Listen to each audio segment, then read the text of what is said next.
హల్లెలూయా, స్తోత్రం. దుష్టులు భయం మానుకొని ప్రవర్తించుట అంటే దుష్టులు యావే యొక్క భయాన్ని మానుకొని ప్రవర్తిస్తుంటారు. దుష్టులు భయము మానుకొని ప్రవర్తించుట నేను వర్తమానం మనము ఈ యొక్క సాయంకాల వేళలో నేర్చుకోబోతున్నాం. కీర్తన గ్రంథము 10వ అధ్యాయము మొదటి నుండి మనం చదువుకుందాం. యావే నీవెందుకు దూరముగా నిలుచుచున్నావు? ఆపత్కాలములలో నీవెందుకు దాగి ఉన్నావు? దుష్టుడు గర్వించి దీనుని వడిగా తరుముచున్నాడు. వారు యోచించిన మోసక్రియలలో తామే చిక్కుకొందురుగాక. దుష్టులు తమ మనోభిలాషను బట్టి అతిశయపడుదురు. లోబులు యావేను తిరస్కరింతురు. దుష్టులు పొగరెక్కి యావే ఆ విచారణ చేయడను కొందురు. సర్వశక్తిమంతుడు లేడని వారెల్లప్పుడూ యోచించుదురు. వారెల్లప్పుడూ భయము మానుకొని ప్రవర్తింతురు. నీ న్యాయ విధులు ఉన్నతమైనవై వారి దృష్టికి అందకుండును. వారు తమ శత్రువులందరినీ చూచి తిరస్కరించుదురు. మేము కదల్చబడము, తరతరముల వరకు ఆపద చూడము అని వారు తమ హృదయములలో అనుకొందురు. వారి నోరు శాపముతోను కపటముతోను వంచనతోను నిండి ఉన్నది. వారి నాలుక క్రింద చేటును పాపమును ఉన్నది. తామున్న పల్లెల యందలి మాటు చోటులలో పొంచియుందురు. చాటైన స్థలములలో నిరపరాధులను చంపుదురు. వారి కన్నులు నిరపరాధులను పట్టుకొనవలని పొంచి చూచును. గుహలోని సింహం వలె వారు చాటైన స్థలములలో పొంచియుందురు. బాధపడు వారిని పట్టుకొన పొంచియుందురు. బాధపడు వారిని తమ వలలోనికి లాగి పట్టుకుందురు. కాగా నిరాధారులు నలిగి వంగుదురు. వారి బలత్కారము వలన నిరాధారులు కూలుదురు. సర్వశక్తిమంతుడు మరిచిపోయెను. ఆయన విముఖుడై ఎప్పుడును చూడకుండును అని వారు తమ హృదయముల్లో అనుకుందురు. యావే లెమ్ము, ఎలోహిం బాధపడు వారిని మరొక నీ చెయ్యెత్తుము. దుష్టులు సర్వశక్తిమంతుణ్ణి తృణీకరించుట ఎలా? నీవు విచారణ చేయవని వారు తమ హృదయములలో అనుకొనుట ఎలా? నీవు దీన్ని చూచి ఉన్నావు కదా. వారికి ప్రతీకారము చేయుటకై నీవు చేటును పగను కనిపెట్టి చూచుచున్నావు. నిరాధారులు తమ్మును నీకు అప్పగించుకొందురు. తండ్రి లేని వారికి నీవే సహాయుడవై ఉన్నావు. దుష్టుల భుజమును విరగొట్టుము. చెడ్డవారి దుష్టత్వము ఏమీ కనబడక పో వరకు దాని గురించి విచారణ చేయుము. యావే నిరంతరము రాజయ్యున్నాడు. ఆయన దేశముల నుండి అన్ని జనులు నశించిపోయిరి.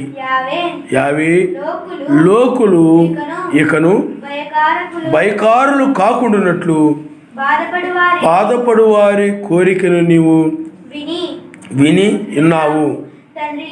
తండ్రి లేని వారికి నలిగిన వారికి న్యాయము తీర్చుటకై నీవు వారి హృదయము స్థిరపరిచితివి, చెవియొగ్గి ఆలకించితివి. హల్లెలూయా, హల్లెలూయా. చూడండి, దుష్టులు భయము మానుకొని ప్రవర్తించుతారు. దుష్టులు భయము మానుకొని ప్రవర్తిస్తారు. అంటే దుష్టులకి సర్వశక్తిమంతుడు అంటే భయం ఉండదు, వాక్యం అంటే భయం ఉండదు. అందుకనే వారు సర్వశక్తిమంతుని యొక్క వాక్యమునకు వ్యతిరేకంగా జీవిస్తారంటే ప్రవర్తిస్తారని అర్థం అన్నమాట. కాబట్టి దుష్టులు సర్వశక్తిమంతుని యొక్క భయము లేకుండా ప్రవర్తిస్తారు. కానీ అదే ఇక్కడ దీనులైనట్లయితే సర్వశక్తిమంతునికి భయపడి, అనగా వాక్యానికి భయపడి జీవిస్తారు. వాక్యానికి భయపడి, ఆయన మాటలకు భయపడి, ఆ వాక్యానికి లోబడి నడిచేటువంటి వారు ఎవరు? దీనులు. అలాగే ఈ దుష్టులు అనబడిన వాళ్ళకి గర్వం ఎక్కువ. ఆ గర్వాన్ని బట్టి వాళ్ళు ఏం చేస్తారంటే సర్వశక్తిమంతుడంటే భయము లేకుండా వాక్యానికి విరోధంగా నడుస్తూ ఉంటారు. అందువల్ల ప్రపంచం అంతా కూడా దుష్టుని యందు ఉన్నదని ఆనాడే యోహాను అనే భక్తుడు రాశాడు. ఆయన నామనిస్తాడు. హల్లెలూయా. లోకమంతా కూడా దుష్టుని యందు ఉన్నది. మనుషులందరూ కూడా దుష్టుని చేతిలో ఉన్నారు. ఈ లోకంలో మనుషులందరూ కూడా మతశాఖ సంఘాలు కానీ, ఈ లోకంలో లోకస్తులు కానీ, ప్రతి ఒక్కరు కూడా ఆ యొక్క దుష్టుడంటే అపవాది, సాతాను యొక్క చేతిలో ఉన్నారు ప్రతి ఒక్కరు కూడా. అయితే ఆయన యొక్క వధువు అయినట్లయితే సర్వశక్తిమంతుని యొక్క వధువుగా ఉన్నది కాబట్టి సర్వశక్తిమంతునికి భయపడి ఆయన వాక్యానికి లోబడినటువంటి దీనత్వం కలిగినటువంటిదని బైబిల్ చెప్తుంది. ఆయన నామనిస్తాడు. హల్లెలూయా, హల్లెలూయా. చూడండి, సర్వశక్తిమంతుడు ఆపత్కాలంలో యావే నీవెందుకు దూరముగా నిలుచున్నావు, ఆపత్కాలంలో నీవెందుకు దాగి ఉన్నావు. సర్వశక్తిమంతుడు ఆ దీనులకు ఆపద వచ్చినప్పుడు ఆయన దాగి ఉన్నట్టుగా కనపడతాడు. ఆపత్కాలంలో, ఆపద సమయంలో ఆయన దూరంగా ఉన్నట్టు కనపడతాడు. కానీ ఆ సమయం వచ్చినప్పుడు ఆయన ఏం చేస్తాడనంటే రక్షించేవాడుగా ఉన్నాడు. ఆయన నమ్మనిస్తాడు. హల్లెలూయా, హల్లెలూయా. కాబట్టి ఆయనకి ఎప్పుడు రక్షించాలో ఆయనకు తెలుసు, ఎప్పుడు రక్షించాలో ఆయనకు తెలుసు. కాబట్టి ఆ ఆపద నుండి ఎప్పుడు తప్పించాలో ఆయనకు తెలుసు. కాబట్టి అందువలన ఆ దీన వధువు పట్ల ఆయన ఆ యొక్క విమోచించుట కొరకై తగిన సమయమును ఆయన నిర్ణయించి ఉన్నాడు కనుక ఆయన ఆ విధంగా దాగినట్టుగా కనబడతాడు. కానీ ఏమి పట్టించుకోనట్టుగా సర్వశక్తిమంతుడు అలా కనబడుతూ ఉంటాడు. కానీ ఆయన సమస్తము కూడా ఆయన గమనిస్తూ ఉంటాడు. ఆయన గమనిస్తాడు. హల్లెలూయా, హల్లెలూయా. వారు యోచించి మోసక్రియల్లో తామే చిక్కుకొందురుగాక. చూడండి, దుష్టుడు గర్వించి దీనుని ఒడిగా తరుముచున్నాడు. అంటే ఇక్కడ దీనుని అంటే సర్వశక్తిమంతుని నమ్ముకుని వారి కంటే, సర్వశక్తిమంతునిల భయము కలిగి ఆ యొక్క వాక్యమునకు విధేయులే నడిచే వారి కంటే ఈ దుష్టులు చాలా గర్వము కలిగి వారు ఒడిగా తరుముతూ ఉంటారు. అంటే వారు తరిమేవారుగా ఉంటే ఈ దీనులు ఏమైపోతారు చెప్పండి? దీనులు ఏమైపోతారు? ఆయన్ని ఆశ్రయించేవారుగా ఉంటుంటారు. ఆయన నామనిస్తారు. హల్లెలూయా. అందుకనే ఏమంటున్నారు ఇక్కడ? యావే నీవెందుకు దూరముగా ఉన్నావు, ఆపత్కాలంలో నువ్వెందుకు దాగి ఉన్నావు అని ఆయనకు మొరపెడుతూ ఉన్నారు. దుష్టుడైతే అతడు లోకరీతిగా బలవంతుడు కాబట్టి, అంటే లోకరీతిగా ధన బలము, బంధు బలము, కుల బలము, లేకపోతే ఈ యొక్క ఆస్తి బలము, పేరు, ఇవన్నీ అతడు రాజకీయ బలము, అన్ని రకాలుగా బలము కలిగి ఉంటాడు. కాబట్టి ఆ బలాన్ని చూసుకొని ఆ దుష్టుడు ఏం చేస్తాడనంటే వేగముగా తరుముతూ ఉంటాడు. కానీ ఆ దీనుడు సర్వశక్తిమంతుడిని ఆశ్రయిస్తాడు, ఆయన నమ్మనిస్తాడు. హల్లెలూయా, హల్లెలూయా. అందుకని దుష్టులు వారు యోచించిన మోసక్రియల్లో తామే చిక్కుకుందురుగాక. కాబట్టి ఆ దుష్టులు చేసే క్రియలన్నీ ఏమిటి చెప్పండి? మోసపూరితమైన క్రియలు. ఆ దుష్టుల యొక్క క్రియలు చెడ్డ క్రియలు, అవి మోసం చేసే క్రియలు. సాతాను యొక్క క్రియలన్నీ కూడా మోసం చేసేవి. ఇస్కరియోతు యోధా క్రియలన్నీ మోసపూరితమైన క్రియలు. అలాగే బైబిల్లో మనం చాలామందిని మనం చూస్తూ ఉంటాం. ఆ విధంగా దుష్టుని యొక్క క్రియలు అవి మోసం చేసే క్రియలు, మోసం చేసే పనులు. వాడు మోసం చేయడంలో చాలా తెలివిగా ఉంటాడు. ఆ మోసం చేయడంలో వాడు చాలా నేర్పరితనం కలిగి ఉంటాడు. దుష్టుడు ఎదుటి వారిని కొంప ముంచడంలో చాలా తెలివితేటలు కలిగి ఉంటాడు. వాడు ఈ యొక్క చివరి కాలంలో మనం చూస్తే అన్ని సంఘాల్లో ఉండి, చివరికి వధువు సంఘాల్లో కూడా వచ్చి, అంటే బ్రహ్మం గారి సంఘాల్లో కొన్ని సంఘాల్లో కూడా వచ్చి వాడు తన యొక్క క్రియల చేత తన యొక్క ఆ కార్యాలు చేసి వాడు ఆ సాతానుడు సంఘాల్లో ఉండి లోకములో ఉండి అనేక మందిని తన క్రియల ద్వారా వాడు మోసం చేసేవాడుగా ఉన్నాడు.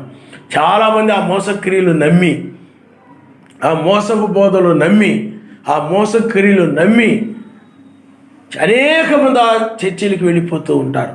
అందుకని విశాల మార్గంలో ఉన్నారని బైబిల్ చెప్తా ఉంది. కానీ సర్వశక్తిమంతుని యొక్క వధువు యొక్క క్రియలు నీతి క్రియలు, ఆయన నామనిస్తారు. హల్లెలూయా, హల్లెలూయా. అంటే నమ్మించి మోసం చేసి స్వభావం కలిగిన వాడు సాతాను. అంటే వాడు నమ్మకముగా వాడు ఏం చేస్తాడు చెప్పండి? చెప్తాడు. కానీ దాని వెనకేమిటి చెప్పండి? మోసము ఉంటుంది. ఈ లోకం అంతా కూడా ఇప్పుడు మోసంతో నిండిపోయింది. ప్రతి ఒక్కరు కూడా మోసం చేసేవారుగా మారిపోయారు. ఆ లోకంలో ఎలా మోసం చేసేదిగా మారిపోయిందో, ఏ విధంగా అయితే ఉందో అదేవిధంగా సంఘాలు కూడా అనేక రీతులుగా మనుషులని తమ బోధల ద్వారా, తమ క్రియల ద్వారా మోసం చేసేటువంటివిగా ఉన్నాయి. అందువల్ల వాడు చేసే క్రియలు మత్స్య సంఘాల్లో, ఆ రోమన్ క్యాథలిక్ సంఘం చేసే క్రియలు కానీ, లోతన సంఘం చేసే క్రియలు కానీ, బాప్టిస్ట్ సంఘం చేసే క్రియలు కానీ, ఇవన్నీ కూడా చాలా మంచివిగా కనబడవచ్చు. కానీ అవి సర్వశక్తిమంతునికి వాక్యమునకు విరోధమైనటువంటి క్రియలు, అవి మోసపూరితమైన క్రియలని బైబిల్ చెప్తుంది. ఆయన నమ్మనిస్తారు. హల్లెలూయా. అందుకని ఈనాడు సంఘాలు అవి దుష్టునికి సంబంధించినవి కాబట్టి ఈనాడు సంఘాలు చాలా గర్వముతోనూ, రోమన్ క్యాథలిక్ సంఘం కానీ మిగతా సంఘాలు కానీ అవి ఆ నీతిమంతులని అనగా దీనులని బహుగా హింసించినటువంటి సంఘాలుగా ఇవి మనం చూస్తున్నాం. ఆయన నామనిస్తాం. రోమన్ క్యాథలిక్ సంఘం కావచ్చు, మిగతా సంఘాలు కావచ్చు, నిజమైనటువంటి ఆ నామాన్ని నమ్మకుండా, సర్వశక్తిమంతుడు ఒక్కడిని నమ్మకుండా, అపోస్తుల బోధనను నమ్మకుండా రకరకాలుగా నీతిమంతుల్ని తరిమినటువంటి సంఘాలుగా, దుష్ట సంఘాలుగా ఈ సంఘాలను మనం చూస్తూ ఉంటాం. ఆయన నమ్మనిస్తాం. చూడండి, ఇక్కడ దుష్టులు పొగరెక్కి యావే విచారణ చేయడను కొందరు. పై వచ్చిన చూస్తే లోబులు యావేను తిరస్కరించరు. దుష్టులు తమ మనోభిలాషను బట్టి అతిశయపడుతూ ఉంటారు. తన మనోభిలాషను బట్టి అతిశయపడుతుంటారు. అంటే వాళ్ళ యొక్క సొంత తలంపులను బట్టి నేను చాలా తెలివైన వాడిని, నాకు అన్నీ తెలుసు అనుకొని తమ తలంపులను బట్టి అన్ని సంఘాలు కూడా అవి అతిశయపడుతూ ఉంటాయి. కానీ మనమైతే సర్వశక్తిమంతుని బట్టి అతిశయపడుతూ ఉంటాం. లోకమైనట్లయితే తమ ఆలోచనలు బట్టి, తమ జ్ఞానాన్ని బట్టి, తన మనోభిలాషలను బట్టి, తమ యొక్క కోరికలను బట్టి, తమ యొక్క ఆశలను బట్టి వీళ్ళందరూ కూడా అతిశయపడుతూ ఉంటారు. కానీ ఆయన వధువు అయినట్లయితే ఆయన బట్టి, ఆయన కలిగి ఉన్నందుకు అతిశయపడతా ఉంటుంది. మెస్సయ్యను కలిగి ఉన్నానని అతిశయపడతా ఉంటుంది. లోబులు యావేను తిరస్కరించుదురు. లోబులు అంటే పిసినారితనం కలిగిన వారు. మన ఆదివారం మనం తెలుసుకున్నాం. పిసినారి గొట్టంటే ఏమిటి? ఎవరికి ఏని దాన ధర్మాలు చేయకుండా అలాగా భూమి మీద కూర్చుకుంటూ ఉంటాడు. దశభాగం లేకొట్టడము, లేకపోతే ఇతరులకు ఏమైనా దాన ధర్మాలు చేయడం, వీటన్నిటిలో కూడా అంటే పరిశుద్ధుల అవసరాల్లో వీటిలో కూడా పాలు పొందకుండా అతడు ఆ డబ్బులు ఖర్చు పెట్టడానికి, అంటే డబ్బులు ఖర్చు పెట్టడానికి అతను ఏమవుతుంటాడు చెప్పండి, పిసినివారుగా ఉంటాడనమాట. లోబులు ఆయన రాజ్యాన్ని ప్రవేశించనున్నది బైబిల్. కాబట్టి ఈ లోబి సర్వశక్తిమంతుడిని తిరస్కరిస్తారు అని. అంటే పిసినార్తనం కలిగిన వాళ్ళు ఏం చేస్తారు చెప్పండి, సర్వశక్తిమంతుడి యొక్క వాక్యమును తిరస్కరిస్తారు. కాబట్టి చూడండి, దుష్టులు పొగరెక్కి యావే విచారణ చేయడనుకుందురు, సర్వశక్తిమంతుడు లేడని వారు ఎల్లప్పుడూ కూడా యోచించుతూ ఉంటారు. వాళ్ళు అనుకుంటారు సర్వశక్తిమంతుడు మేము ఏం చేసినా ఆయనే విచారించడు, ఆయన లేడు అని వాళ్ళు వాళ్ళ ఇష్ట ప్రకారంగా జీవిస్తూ ఉంటారు, వాళ్ళ ఇష్ట ప్రకారంగా ప్రవర్తిస్తూ ఉంటారు, అనేక పాపాలు చేస్తూ ఉంటారు. అందుకనే నోహు కాలంలో వలె, లోతు కాలంలో వలె ఇప్పుడు కూడా ఎలా ఉన్నది అంటే ఎక్కడ చూసి జనులు తినడం, త్రాగడం, అమ్మడం, కొనుక్కోవడం, కట్టుకోవడం, నాటుకోవడం, కోసుకోవడం, ఒకరొకరు ఇద్దరేసి ముగ్గురేసి పెళ్ళిళ్ళు చేసుకొని ఇలాగ ప్రపంచం అంతా ఏమైపోయింది చెప్పండి, మునిగిపోయింది. ప్రపంచం అంతా మునిగిపోయింది. అందువల్ల ఈనాడు దుష్టులు పొగరెక్కి యావే విచారణ చేయడు అని అనుకుంటుంటారు. అంటే ఈ లోకమును మేము ఏం చేసినా కానీ, ఎలా చేసినా కానీ, ఏ విధంగా జీవించినప్పటికీ కూడా, ఏ విధంగా నడిచినప్పటికీ కూడా, అంటే పాపము చేస్తూ ఏ విధంగా ఉన్నప్పటికీ కూడా ఆ సర్వశక్తిమంతుడు లేడు, ఏమీ లేడు, తీర్పు లేదు, ఏమీ లేదు, జడ్జిమెంట్ లేదు, ఏమీ లేదు. ఏదో ఎక్కడి నుండి వచ్చాము, ఎక్కడికి వెళ్ళిపోతున్నాము, ఎవరు చూశారు? ఇలాగా మనుషులు ఆ పైన ఏదో ఆయన ఉన్నాడంటారు, క్రింద నరకం ఉంది అంటున్నారు, ఎవరు చూసి వచ్చారేంటి అని ఈ దుష్టులు సర్వశక్తిమంతుడు అంటే భయం లేకుండా ఏం చేస్తారు చెప్పండి, ఇష్టం వచ్చినట్లుగా ప్రవర్తిస్తూ ఉంటారు అన్నమాట. ఇష్టం వచ్చినట్లుగా నడుస్తూ ఉంటారు దుష్టులు. పొగరెక్కి యావే విచారణ చేయడనుకుందురు. కానీ సర్వశక్తిమంతుడి వాక్యం చెప్తా ఉంది, ఆయన న్యాయాధిపతిగా రెండవసారి వచ్చి ఆయన విచారణ చేస్తాడని, న్యాయాధిపతిగా వస్తాడని వాక్యం చెప్తా ఉంది. అందుకని 1995లో ఆయన రంగం మీదకి వచ్చాడు. అందువలన ఆయన ఇప్పుడు న్యాయాధిపతిగా ఉన్నాడు. కాబట్టి వధువు ఆయన న్యాయం తీర్చువాడని, ఆయన విచారణ చేస్తాడని, నా యొక్క జీవితాన్ని గురించి ఆయన విచారణ చేస్తాడని, నా జీవితం పరిశుద్ధంగా ఉంటేనే నన్ను రక్షిస్తాడని, లేకపోతే నా జీవితం పరిశుద్ధంగా లేకపోతే నేను విడిచిపెట్టబడతానని అవన్నీ కూడా ఆమె ఎరిగి ఉంటుంది. కాబట్టి ఆమె వాక్యానికి భయపడి నడుస్తూ ఉంటుంది అన్నమాట. మీకు అర్థమైందా?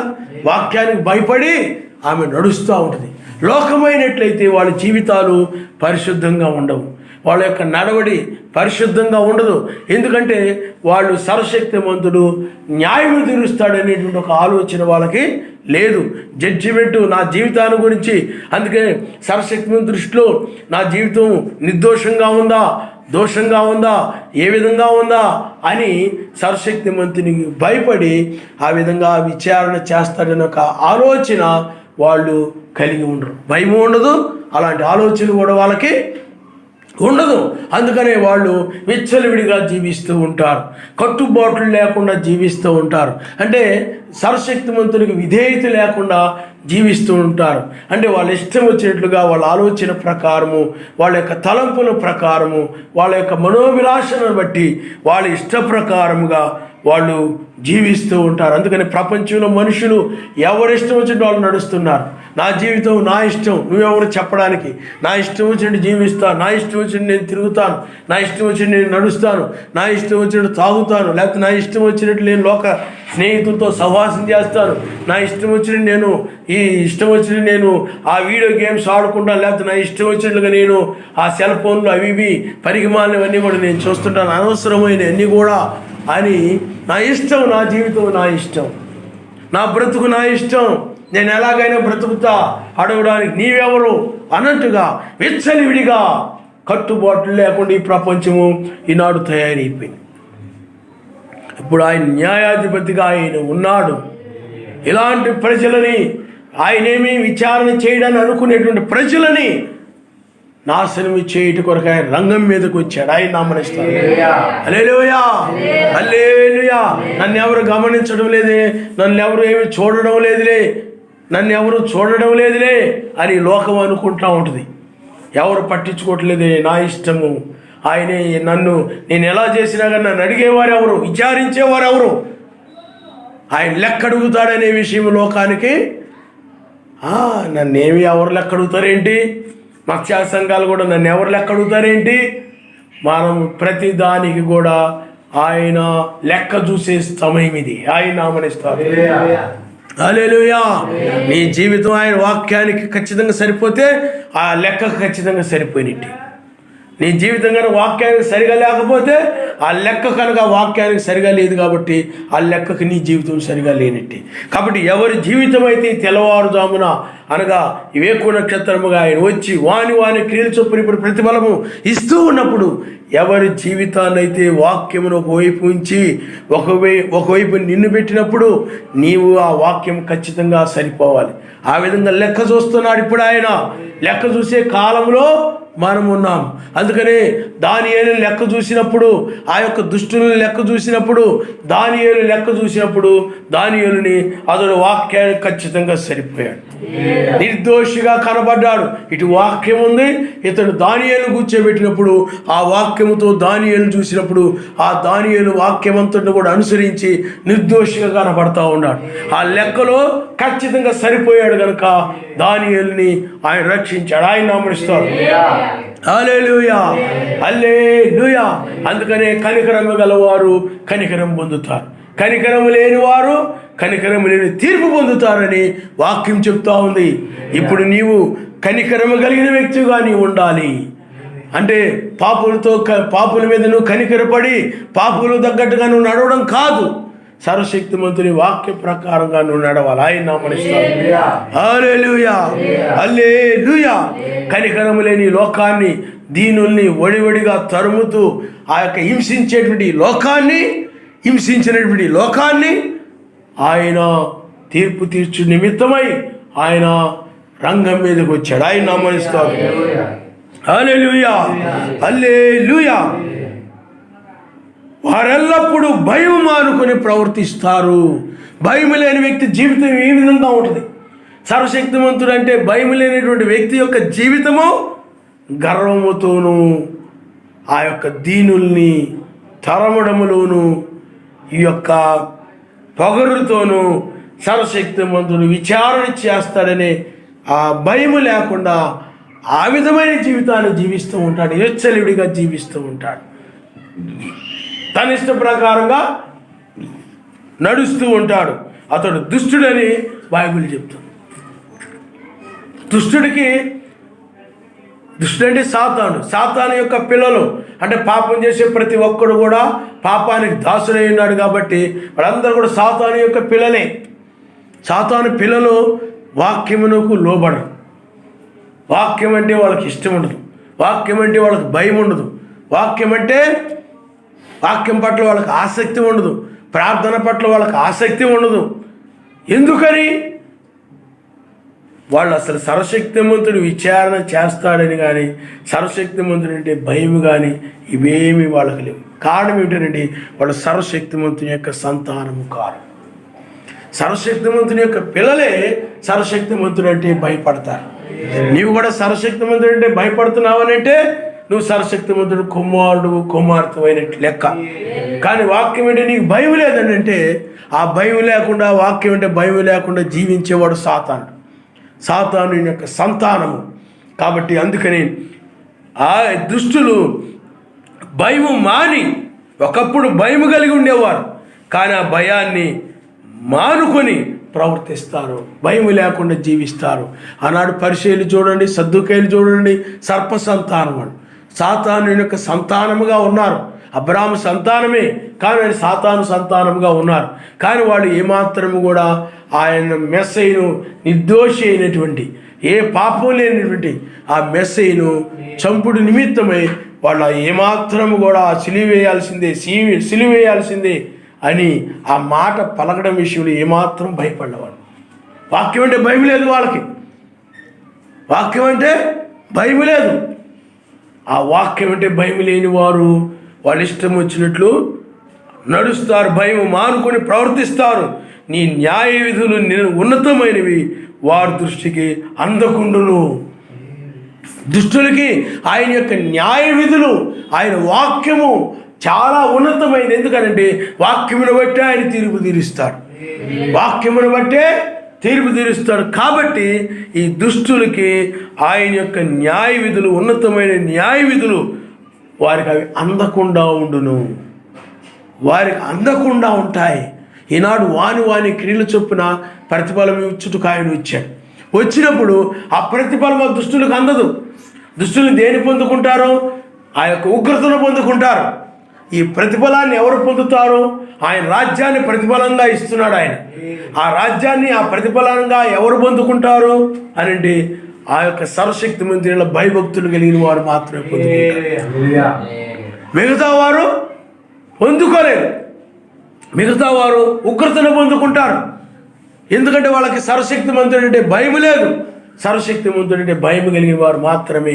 అందుకని సర్వశక్తి మంత్రుల భయం కలిగి వాక్యానికి లోబడిన వారికి ప్రతిఫలాన్ని ఆయన రాజ్యముగా ఇస్తూ ఉంటే, అమర్త్యమైన దాన్ని ఇస్తూ ఉంటే, అలాగే దుష్టులకు ప్రతిఫలముగా ఆయన ఉగ్రతని అంటే నాశనం చేస్తాడు, నిత్య శిక్షణ వేస్తాడు. అంటే నరకాన్ని వాడు ప్రతిఫలంగా పొందుకుంటారు. ఇప్పుడు వాళ్ళకి బాగానే ఉంటుంది, లోకంలో బాగానే ఉంటుంది. మేము బాగా ఆశీర్వదించబడ్డాము, మా వల్ల బలవంతులు ఎవరు లేరు, మాకున్న డబ్బు ఎవరికి లేదు, మాకు బోల్డు స్థలాలు ఉన్నాయి, బోల్డు ఉద్యోగాలు ఉన్నాయి, మంచి మంచి పదవుల్లో ఉన్నాము, మాకు అన్నీ బాగున్నాయి, మాకు ఈ బలం ఉంది, ఆ బలం ఉంది, మాకు ఏమీ పర్వాలేదు అంటే లోకాన్ని వాళ్ళు ఆధారం చేసుకుని, ధనాన్ని ఆధారం చేసుకుని, బంధువులను ఆధారం చేసుకుని, ఆస్తులను ఆధారం చేసుకుని, ఈ విధంగా జ్ఞానాన్ని తమ స్వబుద్ధిని ఆధారం చేసుకుని ఈ విధంగా ఉంటారు. కాబట్టి వీరు ఎక్కడికి పోతారు?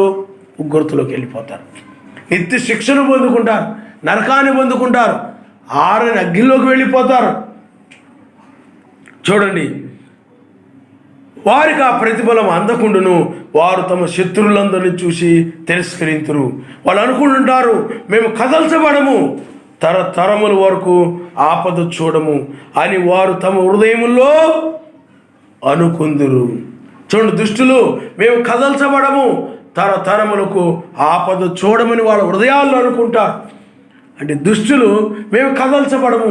రోమన్ క్యాథలిక్ సంఘం అనుకుంటుంది, నేను ఆయన యొక్క వధు సంఘాన్ని అనుకుంటుంది. అది కూడా అన్ని సంఘాలు అదేవిధంగా అనుకుంటాయి. మేము ఏమి కదల్చబడము, మేము స్థిరముగా ఉండిపోతాము, మాది లోకము, ఈ లోకానికి ప్రపంచానికి రాణి నేనే అని రోమన్ క్యాథలిక్ సంఘము, రాణులు మేమే అని రోమన్ క్యాథలిక్ సంఘం యొక్క పిల్లలైనటువంటి ఈ మిగతా సంఘాలు ఇవన్నీ అనుకుంటూ ఉంటాయి. ఇవన్నీ కూడా తమ ఆలోచనలు అనుకుంటూ ఉంటాయి. ఇది లోకము స్థిరం అనుకుంటూ ఉంటుంది. మేము స్థిరంగా ఉంటాం, మేము కదల్చబడము, ఆ విధంగా అనుకుంటూ ఉంటుంటారు. కానీ ఆయన వధువు అయినట్లయితే ఒక యాత్రికురాలుగా ఉంటుంది. ఆయన నామనిస్తారు. హల్లెలూయా. ఆమె పరదేశస్తురాలుగా జీవిస్తుంది. అంటే రాబోయే దేశానికి తగినట్లుగా జీవిస్తూ ఉంటుంది. రాబోయే దేశానికి తగినట్లుగా పరిశుద్ధంగా, నీతిగా, న్యాయంగా, ప్రత్యేకంగా, ఆ పాపుల్లో చేరక ఆమె ప్రత్యేకంగా అన్ని విషయాలలో కూడా ఆమె వాక్యాన్ని అనుసరిస్తూ ఆ పై దేశమునకు తగిన విధంగా ఆమె జీవిస్తూ ఉంటుంది. అదే మిగతా వారైనట్లయితే ఈ లోకరీతిగా నడుస్తూ ఉంటారు. అందుకని ఆ యొక్క వధువు ఆమె లోకములోకి యాత్రికురాలు. అంటే ఎప్పటికప్పుడు నేను ఆ దేశానికి వెళ్ళిన వ్యక్తినే అనుకునేది తప్ప ఇక్కడ ఉండేటువంటి వ్యక్తిని నన్ను అనుకోదు. ఈ లోకంలో ఉండిపోయే వ్యక్తినిగా ఎప్పుడు ఇక్కడే ఉండిపోతాను, ఇక్కడే నన్ను ఇంకెవరు కదల్చలేరు, ఇక నేను ఇక్కడే స్టాండర్డ్ అయిపోతాను, ఈ దేశంలోనే నేను స్టాండ్ అయిపోతాను, ఇక్కడే ఉండిపోతాను అని ఈ లోక సంబంధమైనటువంటి మతశాఖ సంబంధమైనటువంటి వధువు అనుకుంటుండదేమో. కానీ ఆయన వధువు మాత్రము ఈ లోకములో ఉండకుండా నేను పైకి కొనిపోబడతాను, ఈ లోకములో నేను ఉండను, నేను పైకి సంబంధించిన వ్యక్తిని, ఆ దేశానికి సంబంధించిన వ్యక్తిని, ఆ పట్టణానికి సంబంధించిన వ్యక్తిని, 1000 ఏళ్ల పాలనకు సంబంధించిన వ్యక్తిని, ఆ దేశంలో నేను నివసించే వ్యక్తిని. కాబట్టి నేను ఇక్కడ ఉండే వ్యక్తిని కాదు, ఎప్పుడొకప్పుడు నేను ఇక్కడ వెళ్ళే వ్యక్తిని అని అనుకున్న వధువు ఈనాడు ఈ తెల్లవారుజాములోనే నేను వెళ్ళే సమయం నా మేరకు ఉన్నది. ఆయన నామనిస్తాను. హల్లెలూయా, హల్లెలూయా. అందువల్ల మన యాత్ర ముగించి ఇప్పుడు మనము కొనుకోబడే వారంగా ఉన్నాం. మన యాత్ర ఈ భూమి మీద నువ్వు పుట్టిన దగ్గర నుండి ఈ లోకంలో ఒక యాత్రికుడుగా నువ్వు జీవించావు. కానీ ఇప్పుడు ఆ యాత్ర ముగించబడింది. ఇప్పుడు మేము శరీరం ధరించుకొని పైకి వెళ్ళిపోతాం. ఈ కదల్చబడము అనేటువంటి లోకము అలా అనుకుంటుంటుంది, అలా హృదయంలో అనుకుంటుంటారు. కానీ ఆయన బొత్తిగా తీసివేస్తాడని హెబ్రీయులకు రాసిన పత్రికలో రాయబడింది. ఆయన నామనిస్తారు. ఇప్పుడు చూస్తున్న ఐగుప్తీయులని మరి అన్నడు మీరు చూడరనుంది. కాబట్టి ఇప్పుడు కనబడుతుంది ఈ లోకము కనుమరుగైపోద్ది, పాపులు కనుమరుగైపోతారు. కానీ దుష్టులు ఏమనుకుంటారంటే మేము ఇలాగే ఉండిపోతాం అనుకుంటారు వాడు. కానీ ఇప్పుడు బాగానే ఉండదు. వాళ్ళు మరణించిన తర్వాత వాళ్ళు ఎక్కడికి వెళతారో వాళ్ళకి తెలియదు. వాళ్ళు ఆ విధంగా జీవిస్తూ ఉంటారు. కానీ వాళ్ళు ఉగ్రతలోకి వెళ్ళిపోతారు. వాళ్ళ మార్గంలో నడిచేవారు కూడా వారితో పాటు ఉగ్రతలోకి వెళ్ళిపోతారు. దుష్టులు ఆలోచించప్పుడు నడిచేవారు అందరూ కూడా వారితో పాటు ఉగ్రతలోకి వెళ్ళిపోతారు. అందుకనే మనం ఎప్పుడు కూడా అనగా ఆయన వధువు ఎప్పుడు కూడా తన భర్త అయినటువంటి ఆ పెండ్లి కుమారుడైనటువంటి మెస్స యొక్క ఆలోచన ప్రకారం మాత్రమే నడుస్తుంది. ఆయన నామనిస్తారు. హల్లెలూయా, హల్లెలూయా. ఆయన పురుషులు కానీ స్త్రీలు కానీ ఆయన ఆలోచన ప్రకారమే నడవాలి. ఆయనే పెండ్లి కుమారుడు, ఆయనే అగ్ని నేత్రములతోనూ అపరంజి వంటి పాదములతోనూ ఆయన ఉన్నాడు. అందుకని ఆయన వాక్యం ఇప్పుడు అది అపరంజి వలె ఉన్నది. ఆయన వాక్యము అగ్ని జ్వాలలతో ఉన్నది. ఇది తీర్పు తీర్చు వాక్యము. ఆయన నామనిస్తారు. హల్లెలూయా. అందుకని ఈ తీర్పులో ఒకరు నీతిమంతులు రక్షించబడతారు, అది దుష్ట వధువు నాశనం చేయబడుతుంది. అది జడ్జిమెంట్. ఇప్పుడు జరుగుతున్నది జడ్జిమెంట్. అందుకని జడ్జిమెంట్ కాలంలో మనం ఉన్నాం. ఇప్పుడు న్యాయాధిపతి ఎవరు చెప్పండి? ఆయనే తీర్పు తీర్చేటువంటి న్యాయాధిపతి. ఆయనే ఇప్పుడు దీనులను రక్షించేవాడు గాను దుష్టులను నాశనము చేయవాడు గాను న్యాయాధిపతిగా ఆ పనిని చేయడానికి ఇప్పుడు రంగం మీదకి వచ్చాడు. ఆయన నామనిస్తాడు. అందుకని ఇప్పుడు ఆయన కృపాసింహాసనం మీద లేడు. కృపాసింహాసనం మీద ఉన్నప్పుడు లోకం పట్ల ఆయన కనికరపడ్డాడు. ఇప్పుడు తీర్పు సింహాసనం మీద మారినప్పుడు ఆయన వధువు మీద కనికరం కలిగి ఉన్నాడు, కానీ లోకం మీద కఠినత్వం కలిగి ఉన్నాడు. అంటే కనికరం లేనివాడుగా ఉన్నాడు. మనం ఎత్తబడిన తర్వాత లోకాన్ని నాశనం చేస్తాడు. అందుకని ఆయన కనికరం లేనివాడుగా మారాడు. అందువల్ల లోకానికి సువార్త ద్వారం మూయబడింది. లోకానికి సువార్త ద్వారము మూయబడింది. ఈ కనికరాన్ని నువ్వు పోగొట్టుకున్నట్టయితే ఇంక ఎవరు నిన్ను రక్షించరు. నీ భార్య కానీ, నీ భర్త కానీ, నీ పిల్లలు కానీ, నీ తల్లిదండ్రులు కానీ నేనెవరు కూడా రక్షించరు. ఇక నిత్య శిక్షను అనుభవించడమే. నిత్య శిక్షణ ఇంక అనుభవించడమే. ఆ నరకంలో పడికి ఏడవడమే. ఇంకెప్పుడు కనికరం చూస్తాడు ఎవరికి తెలియదు. ఇంకా ఆ నరకంలో పడి ఏడవడమే జడ్జిమెంట్ ఇది. ఎవరైతే కనికరం కలిగిన ఆయన కనికరం పొందుకొని ఉంటారో వారు ఆ యొక్క మెస్సీతో పాటు ఆయనతో పాటు సదా జీవిస్తారని ఉంది. ఇంకా జడ్జిమెంట్ అనమాట పూర్తిగా. ఇంకా నిత్యమైనవి ఆయన నామరిస్తారు. హల్లెలూయా. అందుకని పిల్లారా ఆలోచన చేయండి. ఈ చివరి సమయంలో చివరి టైంలో మనం ఉన్నాం కాబట్టి నీవు ఆయన కనికరాన్ని కాపాడుకోవాలి. ఆయన నీ మీద చూపిస్తున్న కనికరాన్ని త్రోసివేసి నీవు లోక సంబంధమైన వాటిని ఆశించి లోక సంబంధమైన వారిని ఆశించి వారితో పాటు నువ్వు వెళ్ళి వారి కార్యాల్లో పాలు పొందుతూ లోకస్తుల వల్ల నువ్వు జీవించినట్లయితే ఆ కనికరం నీ మీద నుండి అనగా ఆ కరుణ అనేటువంటిది నీ మీద నుండి ఆయనకు తొలగిపోతుంది. అప్పుడు నీ ఉగ్రతలో పడిపోతావు. అందుకని ఆయన కనికరము ఆ యొక్క లోతుని బయటికి తీసుకొచ్చింది. ఆయన హల్లెలూయా. కానీ లోతు భార్య ఏం చేసింది చెప్పండి? వెనక్కి తిరిగింది. ఎందుకు తిరిగింది? ఆమెకు వాటి మీద మోజు, లోకం మీద, లోక సంబంధమైన వాటి మీద, తను కలిగి ఉన్న వాటి మీద, తన వాటి మీద ఆమెకు మోజు పోలా. ఆమె వాటి మీద ప్రేమ కలిగి ఉంది. అందువలనే ఆమె ఏమైపోయింది? వెనక్కి తిరిగి ఉప్పు స్తంభం అయిపోయింది. అంటే ఆమె కనికరాన్ని త్రోసిపుచ్చేసింది. సర్వశక్తిమంతుడు కనికరము చూయించాడు. కానీ ఆమె లోక సంబంధమైన వాటిని ఆశించి కనికరాన్ని త్రోసేసినందువల్ల ఆమె శాపాన్ని పొందుకున్నాను. ఉగ్రతలోకి వెళ్ళిపోయింది. అంటే ఉగ్రతలోకి వెళ్ళిపోవడం అంటే ఉప్పుస్తంభం అయిపోయింది. అది సర్వశక్తిమంతుడు ఉగ్రతే. అది కూడా ఉప్పుస్తంభం అయిపోవడం అన్న ఉగ్రతే, వాళ్ళు కాల్చివేయబడ్డం అన్న కూడా ఉగ్రతే. కాబట్టి పిల్లారా, ఆ కనికరము ఈనాడు చాలామంది పోగొట్టుకున్నారు. ప్రపంచంలో దుర్బోధంలోకి వెళ్ళిపోయి లోక సంబంధం వాటి మీదకి వెళ్ళిపోయి ఇలాగా ఆయన కనికరాన్ని పోగొట్టుకున్నారు. కానీ ఈ యొక్క సెకండ్ కమింగ్లో ఆయన తను వధువు మీద మాత్రమే కనికరం కలిగి ఉన్నాడు తప్ప లోకం మీద ఆయన కనికరము కలిగి లేడు. కాబట్టి పిల్లారా, అందువలన మేము కదల్చబడము అనుకుని వాళ్ళు అనుకుంటుంటారు. వారు నోరు శాపముతోనూ కపటముతోనూ వంచనతోనూ అంటే మోసముతోనూ నిండి ఉన్నది. వారి నాలుక కింద చేటును పాపమును ఉన్నది. వారి నాలుక అంత భయంకరమైనది. అందుకని మనుషుల యొక్క నాలుక, ఈనాడు మనుషుల యొక్క నాలుక, చాలామంది అంటారు ఇది నరమలేని నాలుక అనేది అంటుంటారు. అది ఇటు పడితే అటు, ఇటు పడితే అటు, ఏ విధంగా పడితే అటు అది తిరిగిపోయి ఇష్టం వచ్చినట్లుగా మాట్లాడేటువంటి నాలుక. కానీ ఆ నాలుకలో ఏమున్నదనంటే శాపముతోనూ నిండి ఉన్నది. ఆ నాలుక ఎలా ఉందంట? శాపముతో నిండి ఉందంట. ఆ తర్వాత ఆ యొక్క కపటముతో ఉందంట నాలుక. అంటే పైకి హృదయంలో ఒకటి ఉంచుకొని పైకి ఒకటి మాట్లాడు. వంచనతోనూ మోసముతో నిండి ఉంది. ఏదోలో సాతాను ఉన్నాడు. వాడంతే, వాడు స్వభావం అంతే. అవ్వ అది నిజమైన ప్రేమ అనుకుంది. నిజముగా ఆదాము కంటే ఈ సర్పము చాలా బాగా మంచి ప్రేమ కలిగింది అని అనుకుంది అవ్వ. కానీ వాడి ఆలోచనలో ఉన్నటువంటి ఆ మోసాన్ని, ఆ యొక్క తంత్రాలని, ఆ కపటాన్ని ఆమె గ్రహించలేకపోయింది. పైకి మంచి ప్రేమ కలిగిన వాడుగా కనబడుతూ ఉన్నాడు. ఎవరు?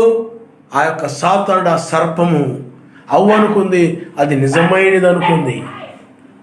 మీకు అర్థమైందా? కానీ వాడు కపటము, పైకి మంచిగా కనబడుతున్నాడు కానీ, పైకి తీయగా మాట్లాడుతున్నాడు కానీ మోసం ఉంది. వాడు హృదయము చెడు ఆలోచనలతో కూడింది. అందువలన అవేం చేసిందనంటే చక్కగా నమ్మేసింది. సర్వశక్తిమంతుని కంటే కూడా, ఆ మెస్సయ్య కంటే కూడా ఈ సర్పం మాటలే, మెస్సయ్య మాటల కంటే, సర్వశక్తిమంతుని మాటల కంటే చక్కగా ఈ సర్పం యొక్క మాటలు చక్కగా తీయగా చాలా బాగా ఉన్నాయి అన్నమాట ఈ అవ్వకి. అందుకని అవ్వ ఏం చేసిందనంటే వాడి మాటలు నమ్మి ఏమైపోయింది చెప్పండి? మోసపోయింది, వంచనకు గురి అయిపోయింది, మోసపోయింది. అందుకని సాతాను ఎక్కడో రాడు, మీ ఇంట్లో నుండే వస్తాడు. ఎందుకంటే బయటి వాళ్ళను నమ్ము, బయట వాళ్ళకంటే ఇంట్లో వాళ్ళని బాగా నమ్ముతావు కాబట్టి. ఇంట్లో వాళ్ళని బాగా నమ్ముతావు కూడా సాతాను ఎక్కడ వస్తాడు చెప్పండి? నీ ఇంట్లో నుండే వస్తాడు. బైబిల్లో ఆ విధంగా అనేక సంఘటనలు ఉన్నాయి, చాలా సందర్భాలు ఉన్నాయి. ఇప్పుడు సాతానుడు ఆదామును మోసం చేయడానికి, లేకపోతే ఆదామును వాక్యం నుండి తప్పించడం కోసము తన భార్యలో నుండి వచ్చి మోసగించాడు. సర్పం ఎక్కడి నుండి వచ్చాడు చెప్పండి? అవ్వ దగ్గర నుండి, అవ్వను నమ్మించి అక్కడి నుండి ఆదాముని వాక్యం నుండి తప్పించాడు. మరి బైబిల్లో యోసేపు తన యొక్క సహోదరులు ఏం చేశారు? సాతానుడు ఎక్కడ రాలా, సహోదరుల నుండి ఇచ్చాడు. సొంత సోదరులే. మరి మెస్సీని ముద్దు పెట్టి అప్పగించడంలో సొంత శిష్యుల్లో నుండి సాతానుడు వచ్చాడు. ఆ విధంగా సాతానుడు ఎక్కడి నుండో రాడు. నీ యొక్క గృహములో వాడు ఉపయోగించుకోవడానికి ప్రయత్నం చేస్తాడు. నీ భార్య ద్వారానో, నీ పిల్లల ద్వారానో, నీ భర్త ద్వారానో, లేకపోతే నీ బంధువుల ద్వారానో, లేకపోతే నీ అక్క చెల్లెళ్ళ ద్వారానో, లేకపోతే అన్నదమ్ముల ద్వారానో, ఎవరొకరి ద్వారా వాడు ఇచ్చేం చేస్తాడు చెప్పండి? నిన్ను ఉటుక్కుని మింగేస్తాడు. మరణం మింగేస్తుంది నిన్ను. మరణం ఏం చేస్తా చెప్పండి? విజయము మరణాన్ని మింగడం కాదు, నిన్ను మింగేస్తుంది ఆ మరణం.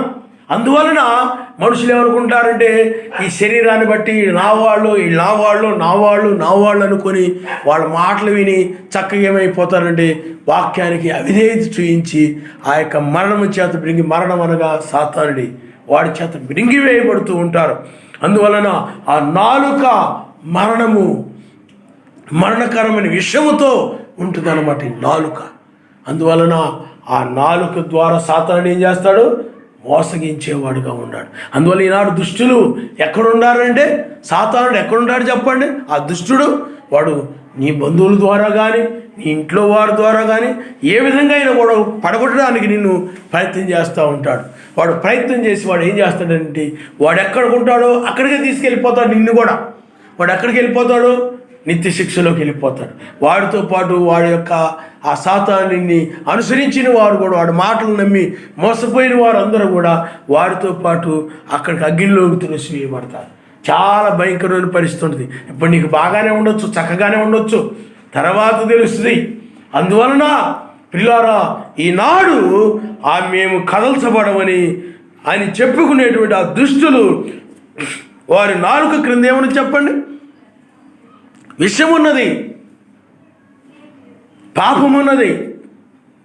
వాళ్ళ మాటలని కూడా వాక్య వ్యతిరేకమైన మాటలే, పాపం మాటలే. వాక్యానికి వ్యతిరేకంగా మాట్లాడి ఏ మాట అయినా కూడా అది పాపం యొక్క మాటే. నీ నోట వచ్చే మాట అది ఏమిటండి?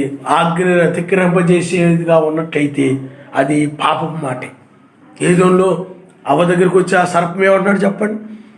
ఏమి తిన్నా ఏం కాదు, మీరు ఆ దూతల వలె ఉంటారు, ఇలా ఉంటారు, అలా ఉంటారు అని సాతానుడు చక్కగా చెప్పాడు. కానీ వాక్యానికి వ్యతిరేకంగా చెప్పాడు. అంటే వాక్యాన్ని మీరించేలాగా చేశాడు, వాక్యాన్ని తప్పించేలాగా చేశాడు. ఆమెను తన కట్టుబాటులోకి తీసుకొని ఏం చేశాడు చెప్పండి? ఆ తినకూడనటువంటి ఫలములు తినేలాగా చేశాడు. అందువల్ల సాతానుడు నీ గృహంలో నుండి నీ భర్త రూపంలోనూ ఇంకో రూపంలోనూ వచ్చేసి వాడు ఏం చేస్తాడు చెప్పండి? నిన్ను మింగేస్తుంటాడు. నువ్వేమనుకుంటావంటే నా భర్తే కదా, నా భార్యే కదా, నా వాళ్ళే కదా, నా బంధువులే కదా, నా వాళ్ళే కదా అని నువ్వు అనుకుంటుంటావు. కానీ వాళ్ళని ఉపయోగించుకొని వాడు మోసం చేస్తూ ఉంటాడు. అందువల్ల సాతానుడు ఎక్కడో ఉండడం, వాడు నీ ఇంట్లోకి ఏదో ఒక రూపం నీ వారి ద్వారానే వాడు వచ్చి వాడు ఏం చేస్తాడు? వాడి కార్యాలు వాడు నెరవేరుస్తుంటాడు, నీ చేత చేయిస్తాడు వాడి కార్యాలు. అందుకని మెస్సీ శిష్యుల్లో ఆ యొక్క ఇస్కరియోతు యోధాను ఉపయోగించుకొని యోధా చేతే తన కార్యాన్ని జరిగించుకున్నాడు సాతానుడు.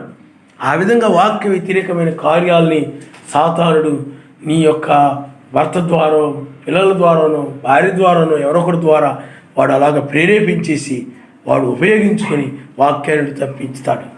అందువలన దుష్టులు అపవాది యొక్క మాటలలో, మోసములో ఏమని అవన్నీ కలిగి ఉండి నీతిమంతుల్ని వాళ్ళు ఏం చేస్తారు?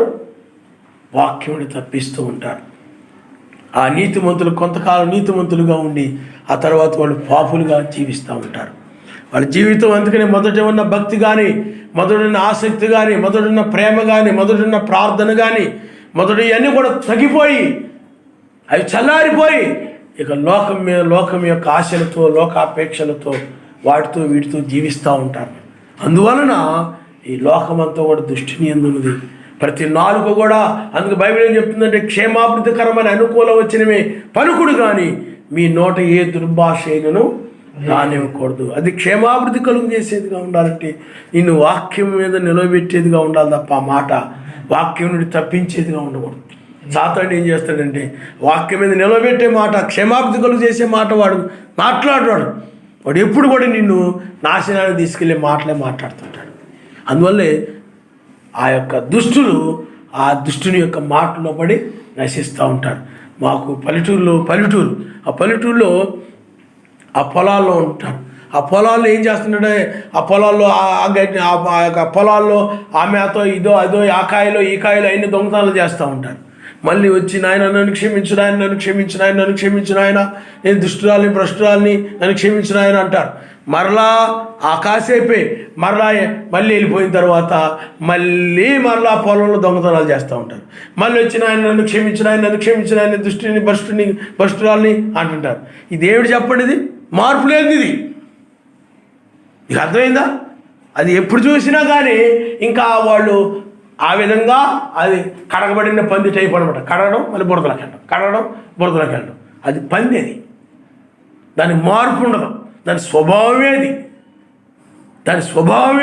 అందువల్ల సాతానుడు కూడా ఆ స్వభావంతోనే మాట్లాడతాడు. వాడి స్వభావమే అది. వాడి మాటలన్నీ కూడా ఏముంటాయి చెప్పండి? కపటముతోనూ వంచనతోనూ ఆ విధంగా ఉంటుంటాయి అన్నమాట వాడి మాటలన్నీ కూడా. ఆ మాటల్ని జ్ఞానం లేనివారు, బుద్ధిహీనులు, పనికిరాని వాళ్ళు, ఈ యొక్క ఆయన ఏర్పాట్లో లేనివాళ్ళు, ఆయన ఎన్నికల్లో లేనివాళ్ళు, ఆయన గొర్రెపిల్ల యొక్క జీవగ్రంథం ఎవరి పేరు లేవు, అలాంటి వాళ్ళు వాళ్ళ మాటలు నమ్మి వాక్యాన్ని మీరిపోతూ ఉంటారు. కానీ ఆయన వధువు మాత్రము వాక్యం కోసం నిలబడుతుంది. ఆయన నమ్మనిస్తాను. హల్లెలూయా, హల్లెలూయా. దేన్ని లెక్క చేయదామె, వాక్యమే ముఖ్యం, వాక్యం మీదే నిలబడుతుంది. ఆమె వాక్యం కోసమే పుట్టింది, వాక్యం నెరవేర్చడం కోసమే ఆమె నిర్మించబడింది. ఆయన హల్లెలూయా. ఈ ఫ్యాన్ ఎలాగైతే మనకు గాలినివ్వడానికి, లైట్ మనకు వెలుగునివ్వడానికి ఎలా నిర్మించబడిందో, అది వెలుగునిస్తూ ఉంది, అది గాలినిస్తూ ఉందో, ఆమె కూడా వాక్యం నెరవేర్చుట కొరకై ఆమె నిర్మించబడింది కనుక ఆ వాక్యాన్ని ఇస్తే తప్ప మరొకటి ఇవ్వలేదు. ఫ్యాన్ గాలిని తప్ప మరొక దాన్ని ఇవ్వలేదు, ఆ ట్యూబ్ లైట్ వెలుగును తప్ప మరి ఇంకో దాన్ని ఇవ్వలేదు. కాబట్టి ఆయన వధువు కూడా వాక్యాన్ని మాత్రమే, వాక్యముతో మాత్రమే వెలుగుతూ ఉంటుంది. ఆయన నామరిస్తాను. హల్లెలూయా. అదే దుష్ట వధువు అయినట్లయితే, చెడ్డ వధువు అయినట్లయితే దుష్టుని యొక్క మాటల్లో పడి ఆమె లోకం దగ్గరికి లోకములో జీవిస్తూ లోకముతో పాటు నశిస్తుంది. అందుకని చూడండి, తామున్న పల్లెల యందుల మాటు చోటుల్లో పొంచిందురు, చాటైన స్థలముల్లో నిరపరాధుల్ని చంపుదురు. అంటే నిరపరాధులని చంపుతారు అంటే చూడండి, ఆత్మీయంగా చంపడం, ఆ మాటల ద్వారా చంపడం. సాతానుడు ఏం చేశాడనంటే ఆ ఏదోనుల సర్పము మాటల ద్వారా చంపేశాడు. అంటే తన యొక్క మాటల ద్వారా వాక్యాన్ని మీరేలాగా చేశాడు వాడు. అందుకనే వాడి పని అది, అదృష్టుడి పని అదే, వాక్యాన్ని మీరించేలాగా చేయడమే. వాళ్ళు నిరపరాధులుగా ఉన్నారు ఏ దేవుడు. వాళ్ళు ఏం చేశాడు చెప్పండి? ఏ అపరాధం లేని వారుగా ఉన్నారు. వాళ్ళు ఏం చేశాడు సాతానుడు? తన మాటల ద్వారా ఆత్మీయంగా చంపాడు. శారీరకంగా చావలేదు, వాళ్ళు ఆత్మీయంగా చచ్చిపోయారు. అందుకనే ఏ వ్యక్తి అయినా కానీ ఆత్మీయంగా చచ్చిపోయినట్లయితే, మరణించినట్లయితే అతనికి శరీరానుసారమైన మనసు వస్తుంది. ఆ శరీరానుసారమైన మనసు అంటే శరీర సంబంధమైన వాటి మీద, ఈ లోక సంబంధమైన వాటి మీద మనసు వచ్చేస్తాయి. ఈ లోక సంబంధమైన మనుషుల మీద మనసు వచ్చేస్తాయి, ఈ లోక సంబంధం వాటి మీద మనసు వచ్చేస్తుంది. అదే శరీరానుసారమైన మనసు మరణము. అందుకే వాళ్ళకి ఆ ఏదోని మీద, ఆత్మ సంబంధ విషయాల మీద, ఆత్మ సంబంధమైన సంగతుల మీద, ఆ పరలోక విషయాల మీద మనసు లేదు. లోక సంబంధమైన బంధువుల మీద, లేకపోతే లోక సంబంధమైన ధనం మీద, లోక సంబంధమైన ఆస్తుల మీద, స్థలాల మీద, లేకపోతే లోక సంబంధమైన స్నేహితుల మీద, లోక సంబంధమైన వాళ్ళ మీద మనసు పోతూ ఉంటుంది అనమాట. అది శరీరానుసారమైన మనసు, అది మరణముతో కూడిన మనసు. శరీర సంబంధ సంగతులు అంటే ఇలా పెద్ద చెవులు చేసుకుని వింటూ ఉంటారన్నమాట. వాక్యం దగ్గరకు వచ్చేసరికి అంత ఆసక్తి చూపించారు. ఎందుకని? వాళ్ళు శరీరానుసారులు. ఆత్మానుసారులు అయినట్లయితే ఆత్మ సంబంధమైన విషయాల మీద మనసు ఉంచుతారు తప్ప శరీరానుసారమైన విషయాల మీద మనసు ఉంచరు. శరీర సంబంధమైన లోకం మీద వాళ్ళ మనసు ఉంచరు. ఆత్మ సంబంధమైన, పరలోక సంబంధమైన, ఆయన న్యాయాధిపతి యొక్క తీర్పు సంబంధ విషయాల మీదే, ఆ వాటి మీదే వాళ్ళ మనసు ఉంటుంది తప్ప, వాక్యం మీదే వాళ్ళ మనసు ఉంటుంది తప్ప, నీతిమంతుల మీదే మనసు ఉంటుంది తప్ప, బైబిల్లోని నీతిమంతుల మీదే మనసు ఉంటుంది తప్ప, పరిశుద్ధుల మీదే మనసు ఉంటుంది తప్ప, ఆ యొక్క బైబిల్లో ఉన్నటువంటి ఆ పరిశుద్ధుల మీదే మనసు ఉంటుంది తప్ప, పాపుల మీద, లోకం మీద వాళ్ళకి మనసు ఉంటుంది. వాళ్ళు ఆత్మానుసారమైన మనసు కలిగిన వారు, జీవము కలిగిన. అందుకని ఆత్మానుసారమైన మనసు జీవమును సమాధానమైనదని బైబిల్ చెప్తుంది. ఆయన నమస్కారం. హల్లెలూయా, హల్లెలూయా. కాబట్టి పిల్లరా, గుహలోని సింహం వలె వారు చాటైన స్థలముల్లో పొంచిందురు, బాధపడు వారిని పట్టుకుని పొంచిందురు, బాధపడు వారిని తమ వలలోనికి లాగి పట్టుకుందురు. చూడండి, దుష్టుని పని ఏమిటో. ఎప్పుడు కూడా వాడు నీ మీదే గురించుతాడు సాతాను. ఆనాడు కూడా రాజు ఏం చేశాడు చెప్పండి, 3 యూదుల మీదే గురించాడు. సాతాను గురి ఎప్పుడు కూడా ఎలా ఉంటుంది చెప్పండి. అందుకని బైబిల్ చెప్తుంది, గర్జించి సింహలే ఎవరే మిరుగుదునా. వాడు ప్రయత్నం మానుకోడు. నువ్వు ప్రార్థన మానొచ్చేవు కానీ, బైబిల్ చదవడం అన్నా మానొచ్చేవు కానీ, నువ్వు ఆ వాక్యం వినడం అన్న మానొచ్చేవు కానీ, వాడు గర్జించి సింహలు తిరుగుతున్న సాతాను మాత్రం మానడు. నువ్వు ఎక్కడ దొరుకుతావా పడగొడదాం, ఎక్కడ దొరుకుతావా లోకంలో తీసుకుపోదాం అని వాడు ప్రయత్నాలు చేస్తూనే ఉంటాడు. వాడు మానడు, వాడు వృత్తిని వాడు మానడు. కాబట్టి ఎవరైతే ప్రార్థన సరిగా లేకుండా, ఎవరైతే వాక్యమును విని దాన్ని మర్చిపోయి ఇష్టం వచ్చినట్టుగా ఉంటారో అలాంటి వారిని సాతానుడు లోకంలో లాక్కెళ్ళిపోతాడు, దుష్టుల దగ్గర లాక్కెళ్ళిపోతాడు. వాడు సాతానుడు వాడు ఏం చేస్తాడు చెప్పండి, వాడు వృత్తి అది. అందువల్ల ఎల్లప్పుడూ ప్రార్థన చేసే వారిని, వాక్యమును ధ్యానిస్తూ దివారాత్రులు ఉండేవారిని, ఆ వాక్యమునకు భయపడి జీవించేటువంటి వారిని సాతానుడు ఏమీ చేయలేడు. ఆయన నామమున హల్లెలూయా, హల్లెలూయా. వాక్యం అంటే వారికి భయము. ఆ వాక్యానికి నిత్యము ప్రార్థించమనే మాటకు వాళ్ళకి భయము. అందుకని ఆ మాటకు వాళ్ళు అనుసరిస్తారు, ఆజ్ఞ పాటిస్తారు. చాలామంది ఆజ్ఞ పాటించరు. ఈనాడు మత్స్యాల సంఘాల్లో ఉండొచ్చు, లేదా మిగతా సంఘాల్లో చాలామంది ఉంటారు. రాత్రి 3 ప్రార్థన చేసేవాళ్ళు కొంతమంది ఉంటుంటారు, కానీ వాళ్ళు సత్యంలో లేరు. కానీ మీరు గమనించండి, కొంతమంది అయినట్లయితే రాత్రింబగుళ్ళు సత్యంలో ఉండి కూడా ప్రార్థన చేయరు. ఎల్లప్పుడూ ప్రార్థన చేయమని బైబిల్ చెప్తూ ఉంది, ఏడదాకా ప్రార్థన చేయమని బైబిల్ చెప్తూ ఉంది. కానీ అయాన్ని కూడా మీరిపోయి ఆ ప్రార్థన జీవితమే లేకుండా, ఏదో ఆయన నిత్యము ఆయన స్తుతించకుండా, ఏదో ఒక ఉదయం ఒక కాసేపు, సాయంత్రం ఒక కాసేపు చేసుకొని మిగతా టైం అంతా కూడా పనుల మీద మనసు పెట్టేసి ఇక నిత్య ప్రార్థన అనేది వాళ్ళలో ఉండదు. అలాంటి వారిని సాతానుడు త్వరగా మింగివేయడానికి అవకాశం ఉంటుంది అన్నమాట వాడికి. కారణం ఎందుకంటే వాడు వాక్యాన్ని మర్చిపోతుంటాడు. ఈ పనుల్లో పడిపోయి ఆ పనుల్లో పడిపోయి ఏమైపోతారు చెప్పండి, వాక్యాన్ని మర్చిపోతూ ఉంటారు. ప్రార్థన ఉండదు, బైబిల్ చదవడం ఉండదు, ఈ యొక్క వర్తమానాలు వినడం ఉండదు. మరలా ఏమింటావులే తెలుసులే అన్నట్టు ఉండి సాతాను అలా భ్రమపరుస్తాడు అనమాట. నీకు తెలుసులే, విన్నావు కదా, ఇంకేం వింటావులే అని వాడు ఏం చేస్తుంటాడంటే ఆ వాక్యాన్ని ఒకసారి విన్న తర్వాత సరిపోద్దులే అనుకుంటాడు. కానీ పరిశుద్ధాత్మ మనలో ఉన్నప్పుడు పదే పదే పదే పదే అదే వర్తమానాన్ని వినాలనిపిస్తాం, ఆయన నామనిస్తాం. ఆ బైబిల్ అంతా ఒకసారి చదివేశాను కదా, ఏది అక్కడ ఉందో నాకు తెలుసులే, అది సాతాను సంబంధమైంది. కానీ ఇంకా ఎంత చదివినా కానీ ఇంకా చదవాలనిపించేది పరిశుద్ధాత్మ, ఆయన నామనిస్తాడు.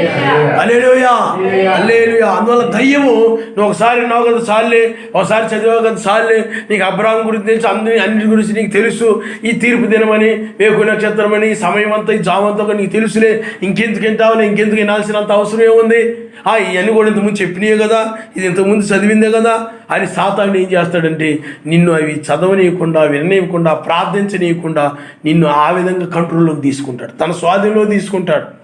ఆ విధంగా నువ్వు ప్రమాదంలో పడిపోతావు అన్నమాట. వాడు ఆ విధంగా మింగేస్తాడు నేను. అందుకని బైబిల్లో సరదాగా కాలక్షేపంగా చెప్పలేదు, సర్వశక్తిమంతుడు ఎల్లప్పుడు ప్రార్థన చేయండి, ఏడదాకా ప్రార్థన చేయండి. మీకు అర్థమైందా? ఎల్లప్పుడూ ప్రార్థన చేయండి, నిత్యము ప్రార్థన చేయండి, దివారాత్రులు వాక్యమును ధ్యానించమని. అవి బైబిల్లో మాటలుగా ఉండిపోవడం కాదు, అవి నిజమైన వధువులో జరుగుతూ ఉంటాయి. ఆయన నామనిస్తారు. హల్లెలూయా. ఈ వధువు కాని వారు వింటారు కానీ వాటిని అనుసరించరు, నిత్యము ప్రార్థన చేయరు. వింటారు, వాళ్ళు తెలుసు. అందుకని ఏమి చేయాలో ఎరిగి ఉండి ఆ విధంగా చేయకపోవటమే పాపం అన్నది బైబిల్. నీకు తెలుసు అవిశ్వాసులతో విజ్జోడుగా ఉండకూడదు తెలుసు. అవిశ్వాసులైన బంధువులతోటి వాళ్ళతో పాటు నువ్వు చక్కగా కలిసి మెలిసి ఆ పాప పండగల్లో దినాల్లో వాటన్నింటిలో పాల్గొనకూడదని నీకు తెలుసు. అవన్నీ నీకు తెలుసు. ఎల్లప్పుడు ప్రార్థన చేయాలని తెలుసు, దివారాత్రులు వాక్యం ధ్యానించాలని తెలుసు. తెలిసి ఉండి కూడా వాటిని చేయకపోవడమే. అందువలనే పాపులు ఎక్కడున్నారు చెప్పండి? లోకంలో ఉన్నారు పాపులే, కానీ సంఘాల్లో కూడా పాపులు ఉన్నారు, సత్యంలో కూడా పాపులు ఉన్నారు. వాళ్ళు తెలుసు, సత్యం తెలుసు, నామములో బాప్తిజం పొందాలని తెలుసు, ఆ బాప్తిజం పొందిన తర్వాత పరిశుద్ధాత్మ కలిగి ఉంటామని, ఇవన్నీ తెలుసు వాళ్ళకి. తెలిసి ఉండి కూడా ఆ సత్యంలో ఉన్నామనే భ్రమలో ఇంకా మేము నిజమైన వర్తమానంలో ఉన్నాం కదా, పరలోకం వెళ్ళిపోతామని వింటున్నాం కదా, చాలే అనే భ్రమలో ఉంటారు తప్ప వాటిని అనుసరించరు. ఇలాంటి వాళ్ళందరూ కూడా మోసపోతారన్నమాట. వింటారు, ఇది తెల్లవారుజామని, ఇది సత్యమని తెలుసు, కానీ అనుసరించరు. దేవదూత వలె లేకపోతే ఎలోహిం దూత వలె మార్పు చెందాలని వాడు తెలుసు, అన్నీ తెలుసు, వింటుంటారు, అన్నీ తెలుసు, కానీ దాన్ని అనుసరించేవారు మాత్రమే కొనిపోబడతారు. క్రియలు చూస్తాడు, అవే క్రియలు అంటే. ఆ వాక్యానికి విధేయత చూపించడమే క్రియ. ఆయన చెప్పిన పని చేయడమే క్రియ. ఆయన చెప్పిన పని అంటే నిత్యము ప్రార్థించమన్నాడు. నువ్వు నిత్యము ప్రార్థిస్తున్నప్పుడు ఆ క్రియను బట్టి తీసుకెళ్తాడు నిన్ను ఆయన, విన్నదాన్ని బట్టి కాదు. విన్నదాన్ని విశ్వాసముతో పాటు క్రియలు ఉండాలి. ఇప్పుడు వేకువ నక్షత్ర వర్తమానము ఇది సత్యమని మనం తప్పించబడతామని ఉగ్రత నుండి దీన్ని నమ్మావు, నమ్మి దానికి విధేయత చూపించినప్పుడు ఆ క్రియలు కలిగి ఉన్నట్లే. అప్పుడు ఆ క్రియలు నీలో లేవు అనుకోండి, అప్పుడు ఏమైపోతుంది చెప్పండి? అది మృతమైన విశ్వాసం, జీవం లేదు. నిత్యము ప్రార్థన చేయాలని నువ్వు ఎరిగి ఉండి దాన్ని నువ్వు చేయకపోతే నీకు నమ్మకమే మెస్సేజ్ అంటే. నిత్యము ప్రార్థన చేయాలని నువ్వు నమ్ముతున్నావు, ఆ మాట నమ్ముతున్నావు, కానీ దాన్ని నువ్వు చేయనప్పుడు నీ యొక్క విశ్వాసం ఏమైందంటే మృతమైన విశ్వాసం. క్రియలను బట్టే రక్షణ. విన్నంత మాత్రాన్ని కుదరదు. అందుకనే చాలామంది విడిచిపెట్టబడడానికి అదే కారణం. 20 లక్షల్లో 2 రక్షించబడ్డారు, క్రియలను బట్టి రక్షించబడ్డారు. క్రియలను బట్టి రక్షించబడ్డారు. ప్రతి కాలంలో ఇజ్రాయిల్ అందరిలో లేకపోతే లోతు కానీ ఆ కాలంలో కొద్దిమంది రక్షించబడ్డారంటే క్రియలను బట్టి. చాలామందికి తెలుసు, మెసేజ్ గురించి తెలుసు, అవన్నీ తెలుసు, కానీ క్రియలు లేవు. అంటే దాన్ని అనుసరించడమే క్రియ, దాన్ని అనుసరించడమే క్రియ. ఆ క్రియలను బట్టి తీసుకెళ్తాడు. అందువల్ల చాలామందికి ఆ క్రియలు లేవు. వినేవారు వాక్యము అవిశ్వాసంతో విజ్జోడుగా ఉండకూడదు అని బైబిల్ చెప్తుంది, కానీ ఆ వాక్యం వింటున్నారు, చక్కగా విశ్వాసులతో పాటు విజ్జోడుగా ఉంటున్నారు. ఇదిగో మీరు ఆ వాక్య వ్యతిరేకమైన దినాలు, లేకపోతే ఆ పండగలు, ఆ సంవత్సరాలు, లేకపోతే ఆ పెళ్ళిళ్ళని ఈ పెళ్ళిళ్ళని వాక్య వ్యతిరేకమైన వాటిని, ఆ యొక్క పలహారాలని అవన్నీ కూడా పూజిస్తూ చాలామంది ఇవన్నీ తెలుసు, కానీ చక్కగా దినాలకి ఆ పలహారాలు పూజించడం వాటిలో వీటిలో ఉంటారు. కానీ ఏమైపోతుంది చెప్పండి? అక్కడ క్రియలు లేని విశ్వాసం అవుతుంది. తెలుసు, కానీ నువ్వు వాటిని నెరవేరుస్తున్నావు. అవి నెరవేర్చడం ద్వారా అపవిత్రమైనటువంటి క్రియలతోనే ఉంటున్నావు అన్నమాట. అపవిత్రమైన జీవితాన్ని కలిగి ఉంటున్నావు. కాబట్టి ఇలాంటి వాళ్ళందరూ కూడా ప్రమాదంలో పడిపోతారు, విడిచిపెట్టబడతారు. అందువలన పిల్లరా, ఆయన చిత్తమైతే క్రియలు లేని మృతమైన విశ్వాసం అనే దాని గురించి నేర్చుకుందాం తర్వాత ఆయన చిత్తమైతే. కాబట్టి పిల్లరా ఆలోచన చేయండి. అందువలన క్రియలను బట్టి రక్షించబడతారు. తర్వాత చూడండి ఆయన ఏం చెప్తున్నాడు. కాగా నిరపరాధులు నలిగి వంగుదురు, వారి బలత్కారం వలన నిరాధారులు కూలుతారు. సర్వశక్తిమంతుడు మరిచిపోయాను, ఆయన విముఖుడై ఎప్పుడును చూడకుండును అని వారు తమ హృదయంలో అనుకుంటా ఉంటారు. చూడండి, చాలామంది ఏమనుకుంటారంటే పాప క్రియలు అవన్నీ కూడా చేసేసి ఆయన మర్చిపోయాడులే, ఆయన విముఖుడై ఉన్నాడులే, ఆయన ఏమి చూడరులే. ఈ లోకంలో మనుషులు చాలామంది అనుకుంటూ ఉంటారు, మీరు కూడా అనుకుంటూ ఉండొచ్చు. కానీ ఆయన పిల్లరా ఒప్పుకునేది కనుక ఆయన సన్నిధిలో సరిదిగా లేకపోతే ఆయన మర్చిపోడు. మీకు అర్థమైందా? ఒప్పుకునేది క్లారిటీగా ఉండాలి. ఏమి చేశావో, ఎలా ఉన్నావో, ఏ విధంగా నడిచావో, ఏమి చేశావో అవన్నీ కూడా ఆయన సన్నిధిన నువ్వు ఒప్పుకునే వ్యక్తిగా ఉండాలి. ఆయన నామనిస్తాడు. మనుషుల విషయంలో కూడా అంతే. ఆ బ్రదరు అలా ఆయన అంటే అది నువ్వు ఒప్పుకున్నట్టు అవ్వదు, నంగినట్టు. నేను పలానప్పుడు ఇలాగ అన్నాను బ్రదరు, పలానప్పుడు నీ విషయం నేను ఇలాగ అభ్యంతరపడ్డా, ఎప్పుడు ఏ విధంగా అన్నావో అది నీకు గుర్తున్నది నువ్వు చెప్పాలి. చెప్పకుండా పలానప్పుడు ఇలా అన్నాను బ్రదరు, అలా అనుకున్నాను బ్రదరు అని క్షమించండి బ్రదర్ అంటే క్లారిటీ లేదు, స్పష్టత లేదు. క్లారిటీగా ఉండాలి. ఆయన నామనిస్తాడు. హల్లెలూయా, హల్లెలూయా. అందువల్ల ప్రతి విషయంలో కూడా ఆయన సన్నిధిలో అది సరిగా ఒప్పుకోవాల్సి ఉంటుంది. అప్పుడే సర్వశక్తిమంతుడు వాళ్ళ పాపములను ఆయన మర్చిపోతాడు. నువ్వు ఇతరులు కూడా నువ్వు మర్చిపోవాలి. కాబట్టి లోకం ఏమనుకుంటుందంటే ఆయన చూడండి సర్వశక్తిమంతుడు మర్చిపోయాను అనుకుంటుంటారు, కానీ వారి యొక్క పాపపు క్రియలు ఆయన మర్చిపోలేదు. అందుకనే ఆయన మర్చిపోలేదు కాబట్టి అందుకని వధువు మాత్రం ఆయన మర్చిపోతాడు. కారణం ఎందుకంటే ఆమె ఒప్పుకుంటుంది, మనుషులు ఎదుట ఒప్పుకుంటుంది, మనుషుల్లో విషయంలో ఒప్పుకుంటుంది, సర్వశక్తిమంతుని విషయంలో కూడా ఒప్పుకుంటా ఉంటుంది. అవేం దాచిపెట్టుకోదు. కానీ ఈ దుష్టులు అనబడిన వారు ఒప్పుకోరు. మేము చేసింది కరెక్టే, మేము చేసింది రైటే, నేనేమీ తప్పు చేయలేదు కరెక్టే. ఆ కయ్యను అనుకున్నాడు నేను చేసింది కరెక్టే అనుకున్నాడు. కయ్య తన దృష్టికి తానికి అది యథార్థంగా అనిపించింది, మంచిగానే అనిపించింది. ఒకటి మార్గము మనకు యథార్థంగా కనబడుతుంది, కానీ చివరికి అది మరణానికి తీసుకుపోద్దను. అందుకనే అన్ని సంఘాలలో కూడా అది యథార్థముగానే వాళ్ళు నడిచే మార్గం సరైనదిగానే అనిపిస్తూ ఉంటుంది, కానీ అది వాక్యం మీద ఆధారపడి ఉండదు. అందుకని వాళ్ళు చేసేది కరెక్టే అనుకుంటారు కాబట్టి వాళ్ళు ఒప్పుకోరు. తీర్థము తప్పని ఒప్పుకోరు. మీకు అర్థమైందా? తీర్థం తప్పని ఒప్పుకోరు. సర్వశక్తిమంతుడు ఒక్కడని ఒప్పుకోరు. ఎందుకు ఒప్పుకోరు? అది వాళ్ళకి కరెక్ట్గా అనిపిస్తూ ఉంటుంది, న్యాయంగానే అనిపిస్తుంటుంది. మేము న్యాయంగానే నడుస్తున్నాం అనుకుంటున్నారు వాళ్ళు. లేఖనాన్ని ఎరగకుండా, వాక్యాన్ని ఎరగకుండా తమ బుద్ధిని బట్టి అనుకుంటూ ఉంటారు. వాక్యం దగ్గరకు వచ్చినప్పుడు వారు తేటపరచబడుతూ ఉంటారు. అందువలనే వారు పిల్లల సర్వశక్తిమంతుడు వీరి యొక్క పాపములను ఆయన మర్చిపోలేదు.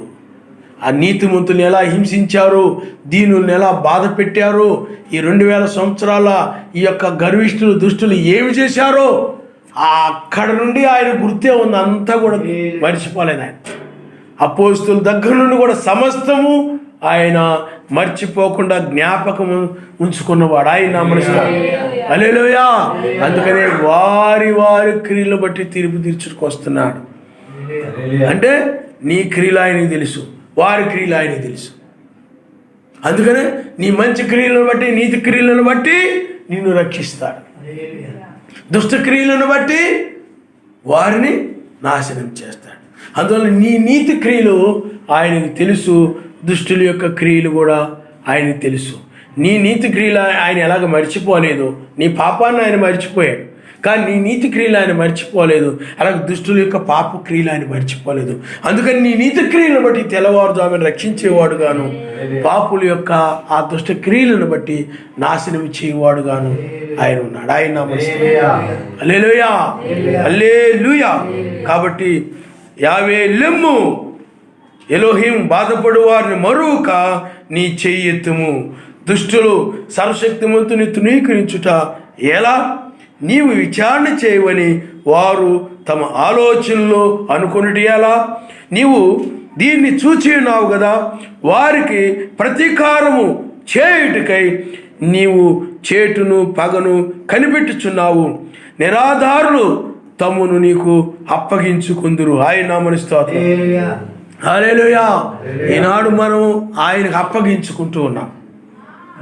ఆయనకు అప్పగించుకున్నామంటే ఏమిటి చెప్పండి? ప్రాణానికి కూడా మనం వెనకడుగు వేయం. ఆయన నామమున స్తోత్రం.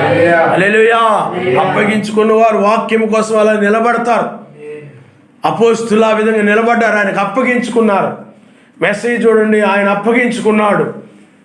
వాళ్ళు ఆయన అప్పగించుకున్నాడు కాబట్టి ఆయన ముళ్ళ కిరీటం పెట్టారు, కొడ దెబ్బలతో కొట్టారు, రకరకాల హింసించారు, వాక్యం వాటిని కూడా ఆయన అనుభవించాడు. కాబట్టి ఈ చివరి కాలంలో కూడా నీవు ఆ యొక్క పెండు కుమారునికి నీవు అప్పగించుకోవాలి. ఆయన నామమున స్తోత్రం. వాక్యానికి అప్పగించుకోవని ఆ యొక్క వాక్యం ఏమి చెప్తుంది దాని ప్రకారము నువ్వు నడవాలి. ఆయన నామమున స్తోత్రం. హల్లెలూయా, హల్లెలూయా. అందుకని వాక్యానికి అప్పగించబడిన వారు, వాక్యానికి అప్పగించుకుని వారు ఇంకా దాని ప్రకారమే నడుస్తారు తప్ప మరొక విధంగా నడవరు, లోకరీతిగా నడవరు, పాప భర్తలను బట్టి నడవరు, పాపపు స్త్రీలను బట్టి భార్యలను బట్టి నడవరు. అంటే లోక సంబంధమైన వారిని బట్టి, శాఖ సంబంధమైన భర్తలను బట్టి భార్యలను బట్టి, అన్ని సంబంధమైన భర్తలను బట్టి భార్యలను బట్టి నడవరు, కానీ వాక్యాన్ని బట్టి మాత్రమే నడుస్తారు. ఆయన హల్లెలూయా, హల్లెలూయా. కాబట్టి పిల్లారా, ఆలోచన చేయండి. అయితే ఆయన పగ తీర్చుకునేవాడుగా ఉన్నాడు. ప్రతీకారం చేయుటగా ఇప్పుడు ఆయన వచ్చాడు. ప్రతీకారం చేసేవాడుగా ఉన్నాడు ఆయన. అంటే అందుకని బైబిల్ ఏం చెప్తుందంటే, కీడుకు ప్రతి కీడు మీరు చేయక, ఎవరైనా మీకు కీడు చేసినా కానీ ప్రతిగా కీడు చేయకూడదు. మీ గురించి ఎవరైనా కీడుగా మాట్లాడినా నువ్వు మంచిగానే మాట్లాడాలి. కీడుకు ప్రతి కీడు నువ్వు చేయకుండా ఏం చేయాలి చెప్పండి? ఆయనకు అప్పగించుకోవాలి. కాబట్టి ఎవరైతే ఆయనకు అప్పగించుకున్నారో, ఈ 2000 సంవత్సరాలు ఎవరైతే అప్పగించుకున్నారో, ఈ 2000 సంవత్సరాల నీతిమంతులు ఆ యొక్క కీడుకు ప్రతి కీడు చేయకుండా ఆయనకు అప్పగించుకున్నారు. వాళ్ళు మృతులైందారు. ఇప్పుడు సజీవులుగా మనం ఉన్నాం. మనం కూడా అదే చేస్తున్నాం. కాబట్టి మృతుల్ని సజీవుల్ని లేపుట కొరకై ఆయన వచ్చాడు. ఆయన నామనిస్తాడు. ఇప్పుడు ఆయన లోకం మీద పగ తీర్చుకునేవాడుగా ఉన్నాడు. మనకు బదులుగా ఆయన తీర్చుకోబోతున్నాడు. మనకు బదులుగా ఆయన పగ తీర్చుకునేవాడుగా ఉన్నాడు. అందుకని ఇజ్రాయేలుకు బదులుగా, ఇజ్రాయేలు మీద వారు ఎంతో, ఆ యొక్క ఐగుప్తీయులు ఎంతో కీడు చేశారు ఇజ్రాయేలీలకి. అయినప్పటికీ కూడా వారు ఆ యొక్క ఐగుప్తీయులకి ఏ కీడు చేయకుండా ఆ విధంగా ఉండిపోయారు.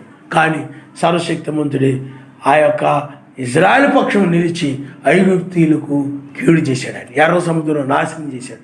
ఐగుప్తు దేశంలో కూడా తీర్పులు రప్పించి నాశనం చేశాడు. ఆయన చాలా భయంకరంగా వారిని శిక్షించాడు. ఆయనే పగ తీర్చువాడు.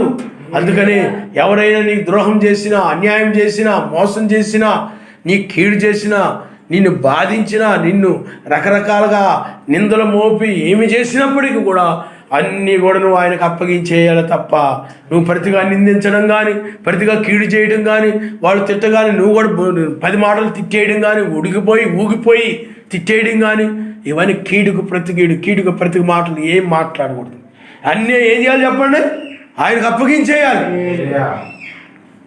ఆయనకి అప్పగించేయాలి. అందువల్ల ఇప్పుడు ఎవరైతే ఆయన యొక్క నీతిమంతులకి కీడు చేశారో వారి మీద పగ తీర్చుకునేటువంటి, ఆ దుష్టుల మీద పగ తీర్చుకునేటువంటి, కీడు చేసేవారు దుష్టులే కాబట్టి ఆ దుష్టుల మీద పగ తీర్చుకునేటువంటి న్యాయాధిపతిగా ఇప్పుడు రంగం మీద ఉన్నాడు. ఆయన నామనిస్తాడు.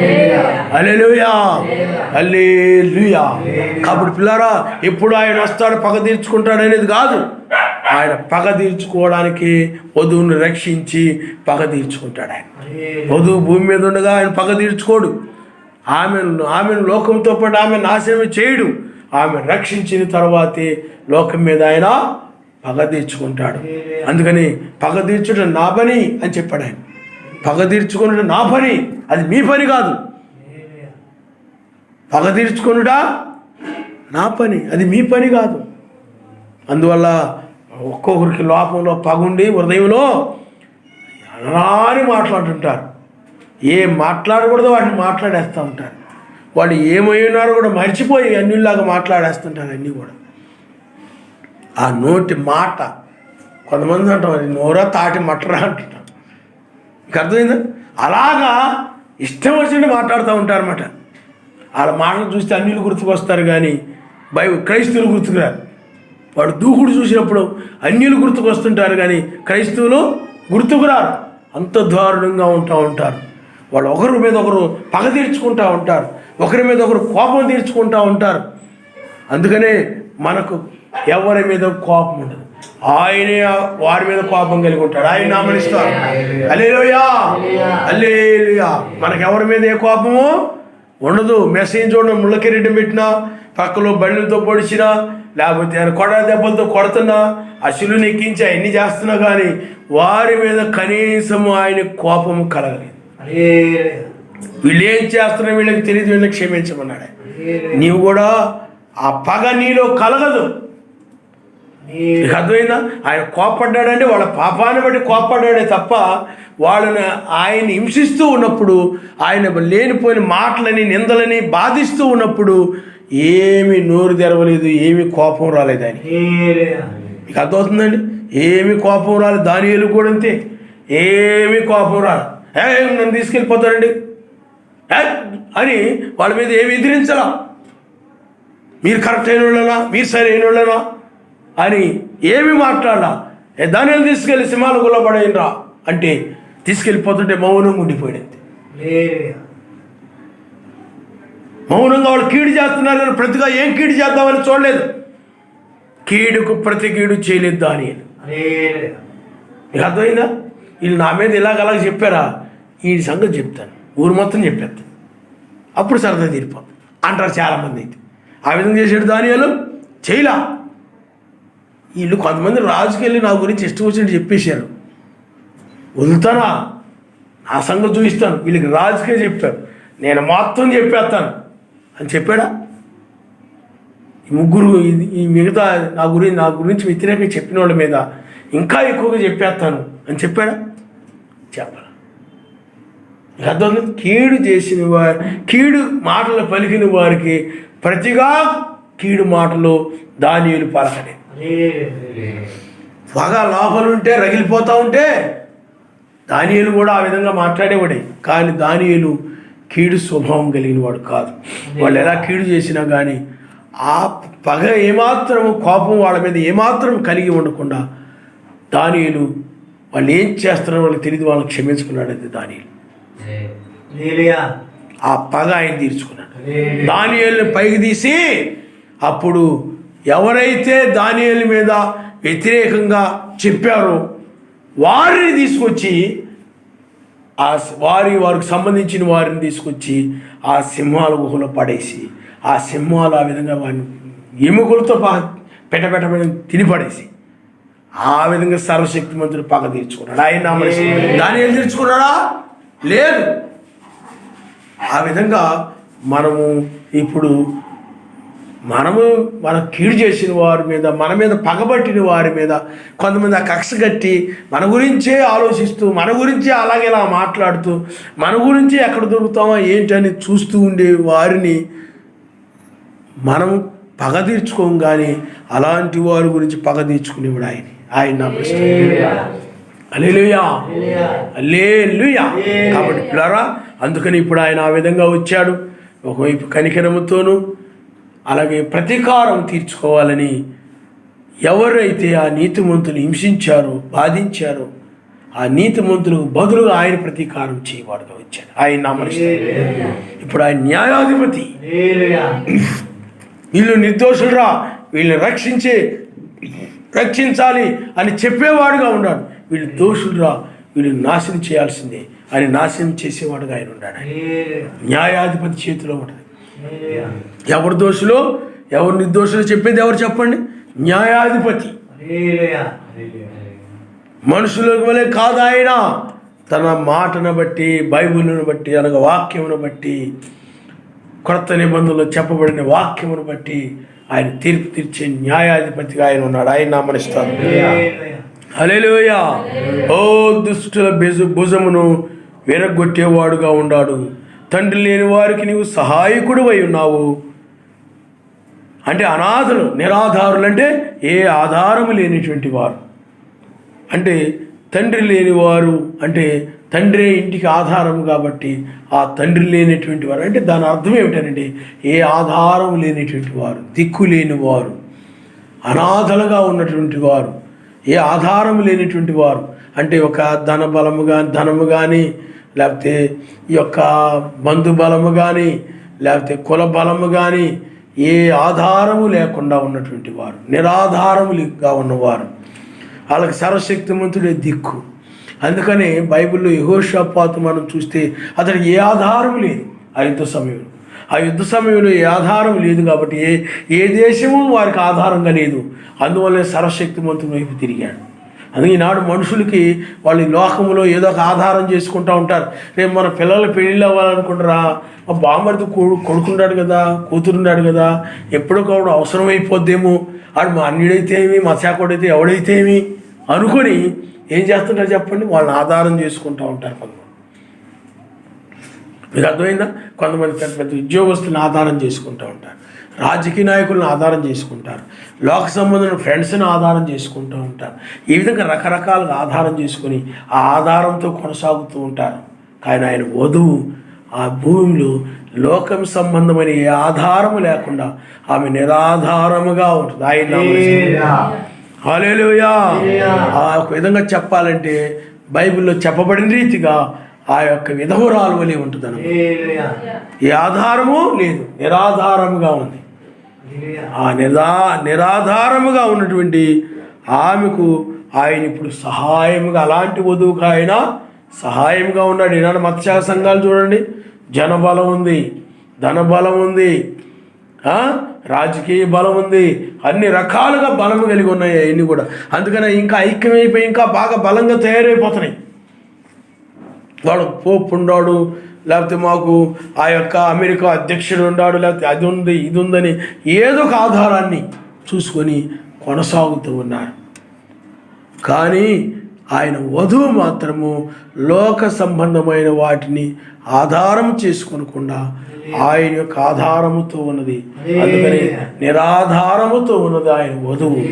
అందుకని ఆమెకి ఇప్పుడు ఆయన సహాయముగా ఉన్నాడు, ఆయన నమ్మిస్తాడు. అందుకని నిరాధారం వెళ్ళిన వాళ్ళు ఎప్పుడు ఏం చేస్తారు చెప్పండి?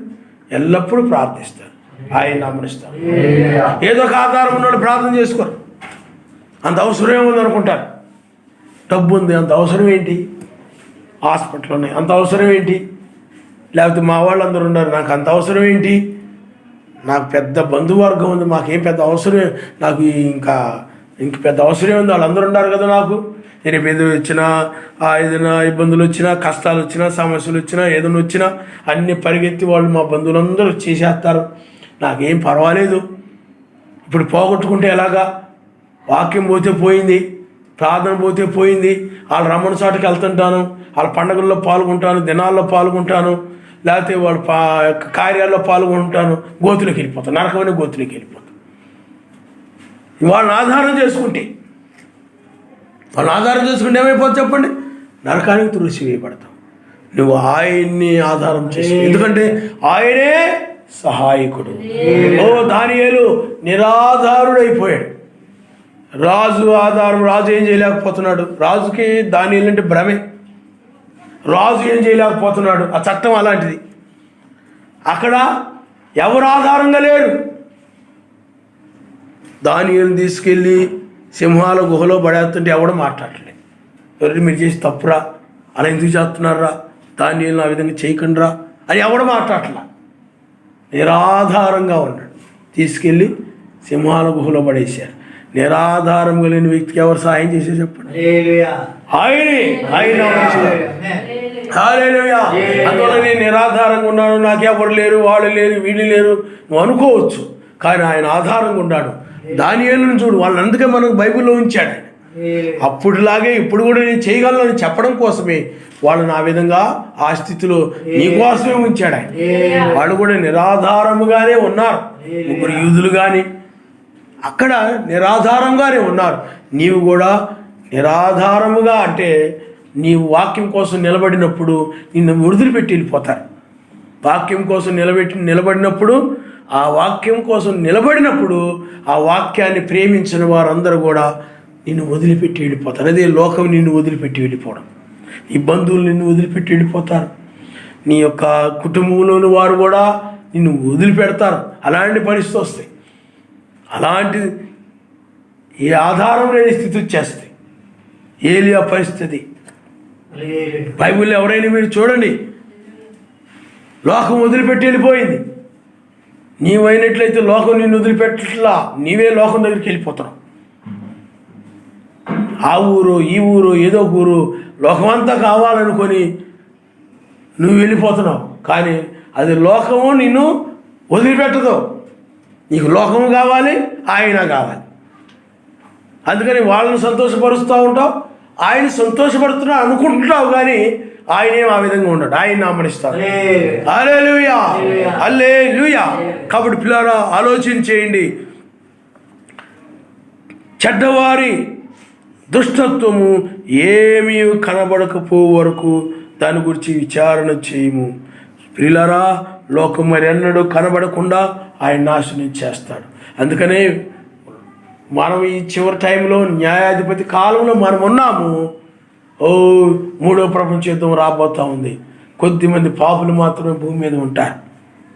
1000 ఏళ్ల పాలన కూడా ఉంటుంది. 1000 ఏళ్ల పాలనతో పాటు కొంత లోకం ఉంటుంది. అయితే పాపము అనగా భూమి మీద ఉండదు. కారణం ఎందుకంటే అపవాది బంధించబడతాడు. అందుకని 1000 ఏళ్ల పాలనలో నీతిమంతులుగా ఉంటారు. 1000 ఏళ్ల పాలన వెలుపల ఉన్నవారు కూడా నీతిమంతులుగా ఉంటారు. కానీ 1000 ఏళ్ల పాలన అయిపోయిన తర్వాత అపవాది మరల విప్పబడతాడు. 1000 ఏళ్ల పాలన ముందు బంధించబడి మరల వాడు విప్పబడతాడు. వాడు విప్పబడి మరలా ఈ లోకంలో కొంతమంది ఉన్నారు కదా, వాళ్ళని మరలా యుద్ధానికి ప్రేరేపిస్తాడు. ఆ 1000 ఏళ్ల పాలన తర్వాత మరలా ఒక యుద్ధం జరుగుతుంది. అది గోగు మాగోగు యుద్ధం. ఆ యుద్ధంలో పూర్తిగా లోకమంతా కూడా తుడిచిపెట్టేయబడుతుంది. పూర్తిగా లోకం నాశనం చేయబడుతుంది. అప్పుడు నిత్యత్వం ప్రారంభం. కాలాలు, దినాలు, ఏమి క్యాలెండర్లు ఏమి ఉండవు. ఇంకా అలాంటిది రాబోతా ఉంది. ఆయన నామమున హల్లెలూయా, హల్లెలూయా. కాబట్టి ప్రియులారా, యావే నిరంతరము రాజై ఉన్నాడు. ఆయన దేశంలో అన్ని జనులు నశించిపోయిరి. యావే లోకులేకను బైకారులు కాకుండానట్లు బాధపడు వారి కోరిక నీవు విని ఉన్నావు.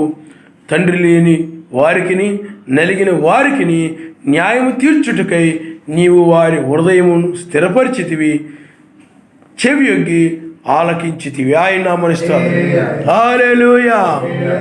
ఈ చివరి మాటలు మానాయి. ఎందుకంటే రేపు ఒక సమయంలో అదే అంటాం మనం, నాయనా ఆ యొక్క నిరాధారముగా ఉన్న వారిని, నలిగిన వారిని న్యాయము తీర్చావు నీవు. ఆయన నామమున మా హృదయాలు నీ యందు స్థిరపరిచావు, చెవికి ఆలకించావు మా ప్రార్థన. ఆయన నామమున మాకు న్యాయం తీర్చావు. అందుకనే ఆయన వధువు యొక్క హృదయము ఆయన మీదే స్థిరంగా ఉంటుంది. మనసు గాలికి చెదరగొట్టబడినట్టు ఉండదు. కానీ భ్రష్టురాలైనటువంటి వధువు యొక్క హృదయము స్థిరంగా ఉండదు. అది గాలికి చెదరగొట్టబడి పొట్టు గాలి ఇటు కొడితే అటు పోతూ ఉంటుంది పొట్టు. దీని మనసు కూడా, దీని హృదయం కూడా కాసేపు భక్తి మాటలు కనపడినప్పుడు అలా పోతుంటుంది, లోకం కనపడినప్పుడు ఇలా పోతూ ఉంటుంది. అంటే స్థిరంగా ఆయన మీదే ఉండదు. అది పొట్టు యొక్క హృదయము స్థిరంగా అలా ఉండకుండా రకరకాల ఆలోచనలు పోతూ ఉంటాయి, రకరకాలుగా పోతూ ఉంటాయి దాని ఆలోచనలు. కానీ ఆయన వధువు యొక్క ఆలోచన ఎప్పుడు కూడా ఆయన మీదే ఉంటుంది. ఈ చెడ్డ వధువు యొక్క హృదయము స్థిరముగా ఉండనే ఉండదు. వింటున్న కాసేపు వాక్యం మీద ఉంటుంది.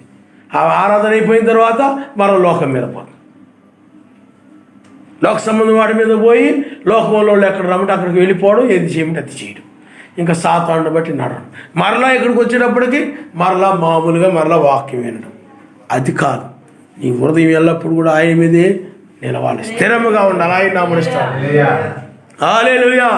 ఏది కనపడితే దాన్ని ఆలోచిస్తూ వెళ్తా ఉందంటే అది నీ హృదయం సరైనది కాదు.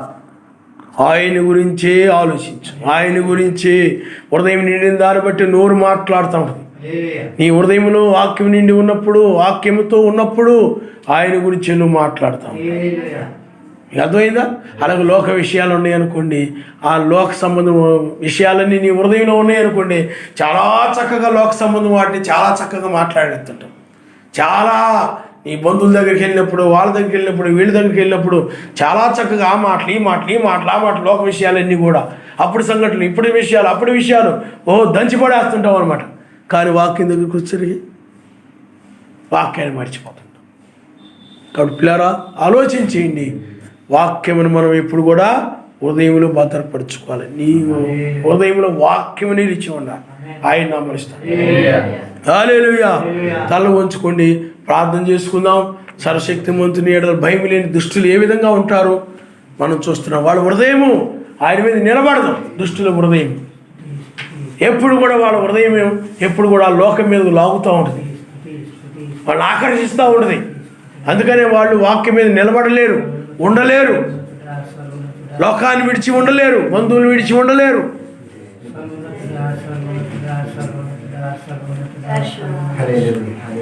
నువ్వెలా ఉంటున్నావు, నీ జీవితం ఎలా ఉన్నదు? హల్లెలూయా, హల్లెలూయా, హల్లెలూయా, హల్లెలూయా.